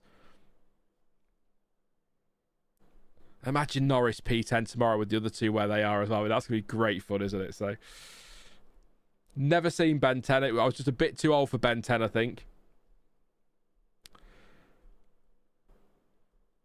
My nephew, very quickly, is really into Power Rangers, but that's been banned by his mum because he's been told off for fighting at school. Just like me. Bearman round turn 3. Not recently, when I was at school, I should stress. But anyway, Bearman on his run to turn 4 in that Haas. He looked a little bit wide, actually, on the exit of 2 and into 3. So that's cost him. It's not a personal best, but he is up on Piastri's time, is Bearman. Leclerc goes purple by a 10.5, just casually there. Why not? Norris is going to put a first sector in here that's going to absolutely kill. It's not really. He's up on Piastri, but he's down on Leclerc. Whatever they've done to Leclerc's car, we were laughing at the start of the stream. They've put a wing on there that he hasn't run all weekend. And at the moment, he's looking very, very good out there. Ollie Bearman is a big surprise today as well. Through this middle sector, losing time 2.5 tenths down. So I think the dream of a Bearman pole has faded. He could go again, but he'd have to be pretty flat out on his next lap, and that's not going to happen, is it? So charging batteries. Hulkenberg goes 5th in the Sauber on used tyres, it should be stressed as well. Leclerc still just quicker than Piastri by 1,000th of a second. Bearman stays P3, but I think Norris is going to be up there as well, so he might drop down to at least 4th here. Norris looks like he's corrected his car through that final corner. Leclerc does go fastest on a 109.8. We've got a minute to go. Here goes Lando Norris to the line. There's going to be a quiet minute after this, I think. Can he take pole position? Yes, by 0.3 of a second. Wow, that's an incredible final sector. A 15.9. That's at a 35.5 in the middle, 2 tenths quicker. That is hot. And actually, Norris already looking good for pole. Piastri a 10th down in the first sector. That would still put him on the front row. But that is one hell of a lap from Lando Norris, particularly those last 2 sectors. 35.5 versus Leclerc's 35.6 and a 15.9 versus Leclerc's 16. So great final lap for them. Russell, by the way, on the mediums. He's going to have a go on them to see if he can find anything on those tyres. So we'll see what he does now. I'm going to watch his first sector as he comes through there now. 18.1. Okay. Russell's coming to play. 35.7 for Piastri. So Piastri is going to be P3 here, I think. Might, if he gets a great final sector, nick second as Lawson goes P4. Don't forget RB last year had a great qualifying in Brazil, didn't they? Piastri doesn't improve on his position. 119.8. That is a checkered flag. Norris on pole, I think. From Leclerc, Piastri, Lawson, and Bearman as it stands. What can Hadjar do? He goes 4th as well. Excellent stuff from Isack, Hadjar, and Liam Lawson. First car to take the line was Hadjar. Russell isn't going to challenge for pole here. He's 3 tenths down, but he seems a bit more comfortable as Gasly matches Antonelli's time at the moment, by the way. But yeah. What happened to Antonelli, by the way? I'll shut up because he's done a 35.5. Russell goes 5th, so that's... Didn't like the softs, but seems happier on the medium, so that's interesting. Goes 5th, but Antonelli is quick, but I don't think he's threatening... He's not threatening pole, is he? No. Goes 2nd, though, does Antonelli with a cracking final sector again. Nearly as quick as Norris there. So well done to Antonelli. It's the same top 2 as we have for the sprint. Lando Norris on pole position. He'd already parked up in the pole position spot. He was that confident. Antonelli, they just moved the boards around. Leclerc was 2nd. He's now 3rd. I love seeing that, moving the boards around. But that is your grid for tomorrow's race. Interesting. Look at the Racing Bulls up there. Bearman ended up 8th, by the way, which... Start of the session, if you'd have told me 8th place, I would have been, well, it's a great session, but actually, given where he'd been for much of it, I think he might be a little bit disappointed with 8th place. Only 15 15 thousandths off 7th place, actually. Not far then off Russell in 6th. There's nothing between them again when you go back Leclerc down. So, yeah, great stuff. So, yeah. Kimi out of nowhere, exactly, Ash. I'll run through the order in just a second, but that is where we're at the moment. So great stuff from Kimi Antonelli right at the death. I didn't think he was in for pole, but he was closer than I thought he was going to be. So let's go through the order now while we're waiting. Then we'll do some questions and then we'll wrap it up for the day. If you are going to, I know some will disappear. If you are going to disappear, thank you so much for your company. Please do drop a like and subscribe before you go. And make sure you subscribe to the F1 word if you haven't already. I think most of you probably will be. Then please do go do that because I'm live over there with the race watch along tomorrow, all being well. So, yeah, I'll run through the order. Then I'll do your comments and questions. We'll do some predictions for tomorrow and then we'll wrap it up for today. So, Lando Norris is on pole position for the 2025 Sao Paulo Grand Prix to add to his sprint pole position and his sprint victory. He is having a great weekend so far. Kimi Antonelli, out of nowhere, as Ash just said in chat, sticks his car in second place, just as he did in sprint qualifying. And guess what? He finished the sprint race in second place. So good weekend for Antonelli.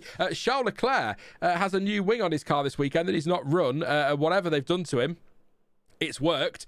He's P3 and only a 10th off, 3/10 off pole and a 10th off Antonelli in second place. Oscar Piastri looked to be coming good towards the end of the session, ended up 4th, but he needs a great race tomorrow from there. Isack Hadjar, fantastic session, P5. George Russell stuck the mediums on at the end, seemed happier, but still only P6 for him. Liam Lawson up in 7th place as well. Bearman looked like he was in the fight for a top 3 at one point, ended up 8th, but that's still a great session. He'd have taken that this morning, I'm sure. Gasly P9 and Nico Hulkenberg in P10, so great stuff for Pascal in chat for Hulkenberg being up there in a points-paying position from the start, hopefully tomorrow. Can he get some points? Pascal, answer me. Will he get some points? I'm sure you're hoping he does.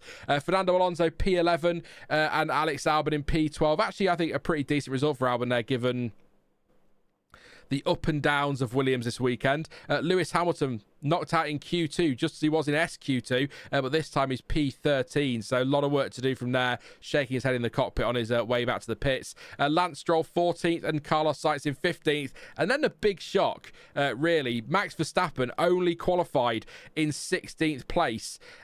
Big surprise, and again, I'll read Crofty's stat for you. Crofty saying commentary, that is the first time Verstappen has been knocked out in Q1 on pure pace alone. So no crash, no mechanical problem, just on pace. That's his first Q1 elimination. Yes, another stat coming in a minute as well. Esteban Ocon 17th, Colapinto in 18th. Yuki Tsunoda is the other Red Bull. He is out, and that is the first time, according to chat, that both Red Bulls have been eliminated in Q1 since the 2006, I believe it was Japanese Grand Prix. There you go. And Gabriel Bortoletto, Sauber got the car rebuilt, and he was sat in the car ready to go, but they didn't really have enough time. They ran out of time, so he didn't go out. But I think really mega effort from the mechanics there to get that car sorted in time. But 20th for Gabriel Bortoletto tomorrow. What a race. I think that's a great grid. I know Norris out front might disappear with it, but if Antonelli can threaten like he did in the sprint, then could get spicy. Piastri's going to have to come through for 4th. He can't stay there if Lando Norris is leading. I don't think we're quite at must-win for Piastri yet, but I don't think we're far away from that. We're getting to that point. I think for himself, he could do winning it, but it's Brazil. Anything can happen. We've got some cars out of position, I would argue as well. I mean, Pierre Gasly, P9, what's he doing there? But then you've got Hamilton needs to come through. Verstappen as well. Rain is a threat. It's going to be a great day tomorrow, but it's Brazil, so I would expect nothing less than absolute chaos. I'll take a few questions first, or some points. I'll read some chats out, and then we'll do some predictions, and then we'll wrap it up from there. So let's see what you're all saying. What a that from Kimi, says CPB. Absolutely. Looking forward to it. Let's go, says Paula.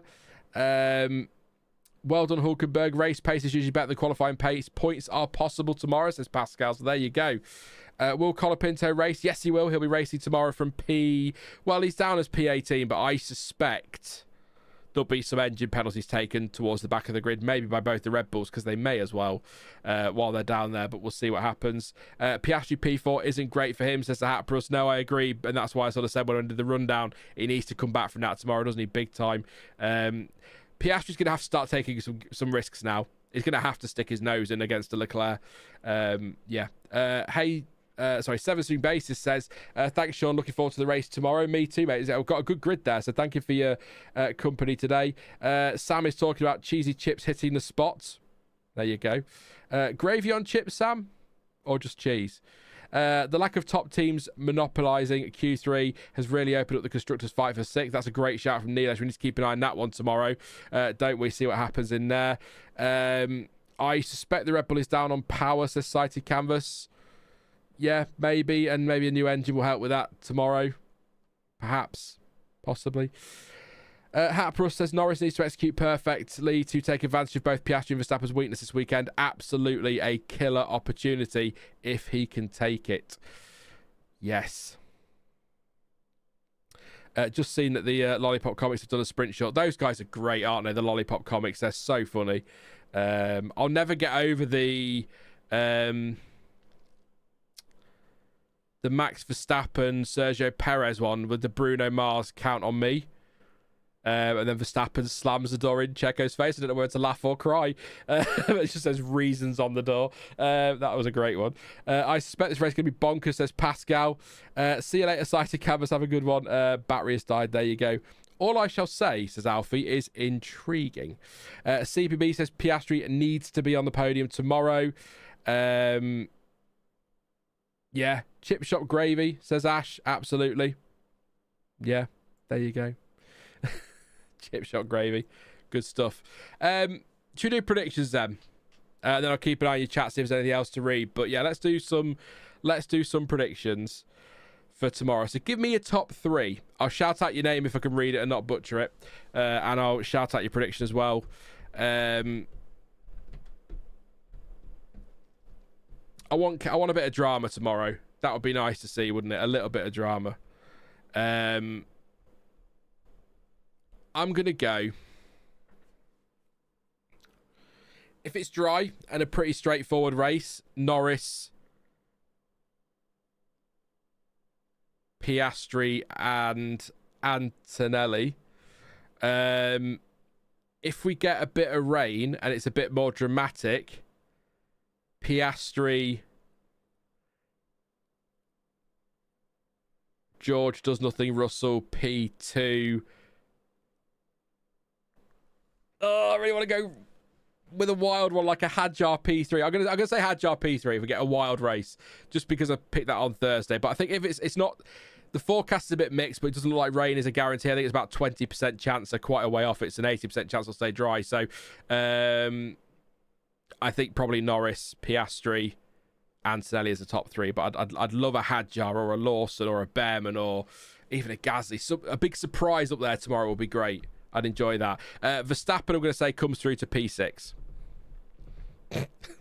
that was said with so much confidence as well. Like, yeah, all right, Sean. Have you seen his car this weekend? He'll be looking to come through to P16. The way he looks today, he does not look happy, but it's Max, so I'll say that. I don't believe that it'll be P6, but I have to make a shout, so there you go. Ash says Lando, Kimi, and Oscar. Fudd has said that they're going with Norris, Leclerc, and Russell. Norris was fastest out to finish up his perfect weekend. CPB says Norris, Oscar, and Kimi. Haprus has gone with Norris, Antonelli, Leclerc, unless Antonelli's eyes get too big. See, that's a turn one to watch for tomorrow. This is the thing. There's a bit more on the line, isn't there, tomorrow than today's sprint. So Antonelli might be more inclined to stick his nose in there because it might be worth 7 more points. But not really worth it for 1 more point, is it? So let's see. Sam says Lando, Antonelli, and Piastri. The lazy Medico says Bottolo, Norris, Chuck Leclerc, and Antonelli. I think I know where you go with that, but yeah. Neela says Norris, Piastri, Leclerc. Antonelli's tyres will fade. Hatpro says there's a 10% chance of rain tomorrow. Well, when I checked pre-stream, it was 20%. So if that's changed, it could have changed the last hour. But it's actually quite funny. I say funny, it's pretty standard for the weather, but it's really fluctuated all weekend. It was supposed to be, I forgot what it's called already, the tropical cyclone thing all weekend. It got a bit damp, basically. So, is it City Liverpool tomorrow? That could be fun. Or a boring 0-0. Pascal says Antonelli, Norris, Piastri, and Hulkenberg for points. I think Hulkenberg's got a shot from there, yeah. Ferrari will bottle it, says CPB, yeah, basically. Sam's gone with Verstappen P7. They'll take Max's car apart firmly, change his engine and set up back to what he had earlier in the weekend. I'd do that, Rutford. You might as well, hadn't you? Valerie says Norris, Anthony Russell. Piastri falling back due to crashing. Bearman top 6. There you go. That's a cracking prediction. Extra tropical goddamn cyclone, says Hatbrus. I keep forgetting the extra bit. Extra. What kind of... Think Halifax. There you go. Extra. At this point, anything could happen. It's going to be crucial to everyone. Antonelli will be one to watch for sure. And never count out Max, says Paula. Yeah. I tell you what, then. That's your final prediction for the day. One number in chat. What position does Max Verstappen recover to tomorrow? And if you think he'll DNF, just put DNF. I've said 6th. Sam's gone 7th. You never know. Oh, yeah, it's your favourite punk band. In fact, you know what? Actually, I'm going to take that. Extra tropical cyclone. Actually, I'm not actually Hatrust. I'm going to take the whole thing. Extra tropical goddamn cyclone. You've done it now. That's what it's called. And I'm going to put that. I've started doing this a lot more because I forget things, but I'm going to put that in a Word document and I'm going to save it as that on my desktop so I see it every time I log in. And it'll mean nothing to anybody who wasn't here, but there you go. I'll never forget it now. So Latoxa says 5th, Asher says 6th. If it's dry, 4th. If it's wet, 2nd. Says Fud. Killjoy has gone with 5th. I never said hi yet, mate, but hello, Killjoy. Hope you're well. Hatprus says 7th. Dave's gone with 6th. Neelish has gone with 5th. Sam's gone with 7th to say. Valerie 7th. Pascal 8th. Paula 1st. Oh, Paula. Oh, I'd take that. The dancing I'd do on stream would be non-existent, but in my head it would be. And is it Kanya or Kanya? Hope you well. Says 4th place. I think he's got a shot of points, even though it doesn't look like it based on how he feels about the car, does it? But the Lazy Medica says, good night, Sean. Top class stream as always. I'm going to bed. Take care, mate. Have a good one. Hopefully see you on to the channel tomorrow. Max first will be an epic race to watch. I mean, it would be. And the thing is as well, with Brazil, I've said this so much, it's a lottery, isn't it? So if we get a red flag, and Max hasn't pitted and he's up to P5 and he comes and puts a fresh set of softs on, that's his stop, isn't it? And then off he goes again. So anything can happen in Brazil. So that's my argument of sticking with it. It could happen if it rains, yeah, definitely. But yeah, I'm looking forward to it. I will get the forecast, by the way, very, very quickly and see what it's saying. So on the Google... still, yeah, down to it's around 20. It's between 10 and 20%. Starts at 20, drops to 10. The BBC, which I think is the Met Office, so you can probably work out how reliable that's going to be. But we'll see. Sao Paulo. Do I have to log in to look at the weather now? Oh, for God's sake, sod off. They're saying... Actually, they're only saying a 19% chance, so they're dropping a whole percent. There you go. But yeah, rain is around. It can shift as well. At Interlagos, it's got its own... Here comes a cliche. It's got its own microclimate because Interlagos means between lakes, and so it can, yeah, cause some drama. It's the classic Sao Paulo lines, isn't it? But yeah, have you got any questions or points you want to make before we wrap up? I'll give it a few minutes and let you get anything in that you want to say. If not, we will wrap it up. I usually hang around a little bit longer after these streams, but obviously because I was live earlier today and live yesterday and I'm live tomorrow as well, there's plenty of time to throw questions at me. So yeah, special weather pleadings. Yeah, do the rain dance. We need the rain dance. I like special weather pleadings. That also sounds like some sort of band, doesn't it? Like something Simon Cowell would have created on the X Factor out of 5 rejects he didn't want. Special weather pleadings. And their new hit, Let It Rain. If you're a Bearman, are you taking a promotion to Ferrari as Killjoy? Is it a promotion? No, I mean, it won't be for next season, will it? But I think, yeah, if they come knocking to promote him, he's got to take it. He's still young, so the opportunity to drive a Ferrari, like Leclerc, I guess, actually, that earlier in your F1 career would be quite amazing. Impossible to say no to, I'd say.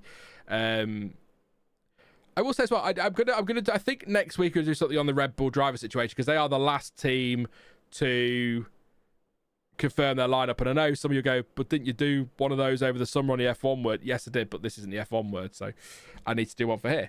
And a lot's changed since then. There's been a lot of change of talk that actually, whilst Helmut Marko has a say, it's not as big a say as it was a year ago. So they're changing direction there. So I might just look on that. But next year's driver market is going to be mental. This one's been fairly static. Next year's going to be... In fact, this year's been completely static, really. If you Colapinto doing situation, maybe not, but there's not been any real changes for next year, has there? So, but next year's going to be insane because you've got whatever the fallout is from Norris versus Piastri at the end of this year and into next year. Can Antonelli keep building? Don't want to talk him down. He's just gone second again, so we'll not do that. What's going to happen with Lewis Hamilton? What's going to happen with Fernando Alonso for 2027? Will Verstappen stick around if the Red Bull's a terrible car next year? So much is going to happen in the driver market. So kind of launched this channel at the perfect time, I suspect, because you lot know how much I love a bit of a gossip. But yeah, it's going to be great. It's going to be great. It does, yeah. I mean, Neelish says this year's going to be static in preparation for 26. It does feel a bit like not last year before, where all the change was going to come for this season so they could focus on the 2026 car and regulations. So that's why that was so static, and it feels a bit like that again this year, but next year's going to be great. And who knows what's going to happen in F2. Leonardo Fornaroli surely deserves a mention. Hopefully. Will they even race if it rains, and what's considered as too much rain? How many millimeters? It will be a real thriller. Good night to all of you. We will know tomorrow. Take care, Paulie. Yeah, that's the trouble, isn't it? If it rains too heavily, we won't go racing, but it's not expected to rain much, if at all, so we'll see. But Cadillac as well next year, yeah. Exactly. We don't call you Formula Waffle, Sean, for nothing. Exactly, Dave. Exactly. But yeah, I'm looking forward to that next year. I'm looking forward to quite a lot. I'm quite skeptical about the 2026 regs, but I'm still looking forward to how it's all going to play out. And are we going to have a situation where one team nails it at the start and then actually everyone catches up over the rest of the season and gets to grips with the car? And are we going to see like 2014? I don't think so, because they have changed the power units a bit, but it's not a massive revolutionary change like the shift to hybrids were initially. But are we going to see like early 2014 where just cars weren't even getting around to the grid in Australia because they were failing? And we're going to see something like that. So lots to look forward to next year, and loads of testing as well. So yeah, everyone's set their contracts to expire after a year of the new regs so they can get the improved lay of the land. Exactly. Or any improved lay of the land. It's going to be really interesting what happens next year, but I can't wait. I think you can be skeptical about something but still look forward to it, as weird as that sounds. And that's how I am about next year. But if it's Formula One, I'm always going to look forward to it. So there you go. But Cadillac are the one I'd love to see. I don't want Cadillac to turn up and be an HRT, a Lotus, or as they became Caterham, or a Manor. They were Virgin at first, weren't they? I don't want that situation. I want to see a Haas style situation that they're fairly competitive from the go. When will donations open, Sean? So you can... It's called Buy Me a Coffee. There's a link in the description if you wanted to do that. You can also sign up on Patreon if you want to get your name at the end of videos, but we're probably going to open up the Discord server as well for Patreon, so you can do that if you want to. But in terms of super chats and things, we are... 2 secs. Had to cough there a second. We're a little way away from that yet. We need another 2,500 watch time hours to get there. So, yeah. But yeah, you can support the channel via Patreon and buy me a coffee in the description for now if you wanted to. But I've always said it. Nobody has to. It's not an expectation. It's not a necessity. It's always nice, but I'm never going to lock on to it behind a permanent paywall. So, you don't have to worry about it. Never thought I would die fighting side by side with Cadillac, says the Hat Prust. And the banning of DRS will probably suck, though the DRS trains we currently get will stay, says Neelish. I hope we don't get the an equivalent to the DRS zones. But I've got to do a lot of reading this winter about X modes, Y modes, L modes, D modes, R modes, or is that just Ferrari and their strategy? But I need to try and work out what each one's going to do and how they're going to work, because I'm still not quite sure. But yeah, no DRS next year. That's going to be a twist, but again, following on from today's sprint, if that means we get rid of that, then that can't be a bad thing. So Yeah, looking forward to next season. So many changes, regulations, teams, and engine suppliers. Bro should end my copium run with Max, says Miggs. Sam says, I will never pay for F1, but rather support people like you. Much respect and love. Thank you very much, Sam. I appreciate that, mate. I really do. And if, yeah. Where's my phone gone? My God, I felt naked for a moment. That's terrifying. Go away with your spam. I keep getting emails as well, by the way, from when I go live. It's like, live on your channel now. It's like, I know, I'm doing it. Like, I appreciate you letting me know, just in case something goes wrong, but I kind of don't need to know. But yeah, there we go. I will as well, by the way, those that do sign up on Patreon, I will do the list of names at the end of videos for next week and then future streams as well. So they're not on now, but they will be from next week. So there you go. A couple more comments then. I'll tell you what, we'll do 3 more minutes and then wrap up on half past, and that's a very nice way to round it off. Waiting for somebody now to throw a question in. It means I talk for 20 minutes, but there you go. I'm not the biggest fan of the aero reg, says Neelish. I think we'll get worse dirty air than 2022. Hopefully not porpoising, though. Remember that word? That was fun, wasn't it? I doubt the DRS tray will stay. It now depends how much E-engine someone has left at certain parts of the track. You might have more overtakes at different parts of the track, says Latox. Hey, mate. I will say as well that actually the drivers now are less pessimistic than they were 3-4 months ago, so that fills me with a bit more confidence that it's going to be okay. And generally things turn out okay with regulation changes. They might be a bit shaky at the start. We generally get there, but yeah, drivers were initially talking about how these cars are just undrivable. It's all energy management. It's going to be boring. The race is going to be horrendous. It's going to be slow. And now they seem to have calmed down. Whether that is because things are improving or the FIA have had a word, I don't know. But conspiracy theory time. But it's a positive that they seem to be happier. What will the qualifying method be going forward? 6 out in Q1 and Q2 or top 12 shootout.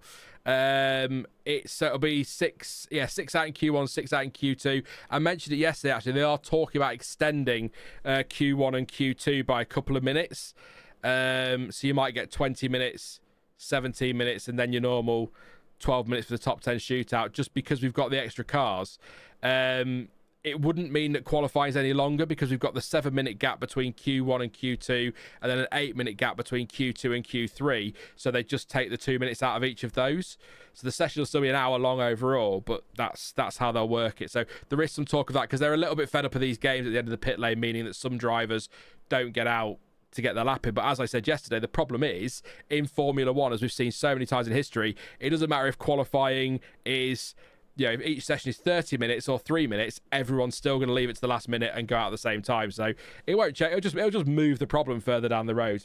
You know what they're like. So that's how it'll be next year. But we'll see what they decide to do from there. They'll let us know in good time, I'm sure. Maybe I'll do an everything you need to know thing for next year because there's a lot of change, isn't there? But that means I have to do research, which is a terrifying prospect. I just like talking. What happened to Max? His own fault or car problems? Says Ike. It's just lack of pace. Car was sliding all over, no grip, not happy with the changes they made. So we're speculating or theorising that they might take him out of part firme, make a load of setup changes and maybe give him an engine as well to get himself back up to speed. Because whatever they've done between... I mean, he wasn't epic in sprint qualifying the sprint, but whatever they've done since the sprint has made whatever the problems were worse. So hopefully they'll sort that out. So yeah, that's why Max is out. But we'll leave it there for today. Thank you so much for your company in the sprint stream earlier, the sprint qualifying watch along yesterday, and indeed in the qualifying watch on today. It's been a lot of fun, actually. Nice and relaxed over here. We've had a good laugh. We've had some good debate. And we've actually enjoyed some really decent sessions as well. So very, very happy with how things have gone this weekend. So thank you so much for all your support. And thank you again for like the 4th time this weekend for your support over the first 2 weeks of this channel's life. It's been a lot better than I thought it was going to be. So thank you very much to all of you. You are absolutely fantastic. So again, thank you. Now, as a reminder, I'll be back here on Formula Sean on Wednesday at 8 p.m. GMT with John T for a midweek. We might just call them the Wednesday Waffles because that's kind of what they are. We're going to tell some stories, talk about F1, lots of chat interactions. So make sure you're there for that one. Hit that subscribe button so you don't miss it, and drop a like on this stream as well. But I will be back over on the F1 word tomorrow at 4:30 p.m. GMT. It is GMT for the race watch along. Race lights out at 5 p.m. UK time. So that's the last one from this for the weekend. But I will be back tomorrow on the other channel, and then back next week with video content and a stream as well in the middle of the week. It's been a long time since we've done a midweek stream, and it's about time I made a comeback. So we'll do them here because, yeah. Let's say no more. Quickly to the end screen, Sean. Yes, once again, please do drop a like on the stream before you go. And subscribe if you are new. Lots to come. Everything I said there. We're also going to have qualifying watch-alongs for all of the remaining races. I'll have a chat with you at some point as well about whether or not you want another weekend like this for the sprint in Qatar, or whether you think just a sprint race will be fine. We'll see how we go. But loads of content between now and the end of the season over the winter. And of course, those 6 days of testing live streams in February, which I already regret committing to. But as ever, thank you for watching. I've been Formula Sean, and until next time, goodbye.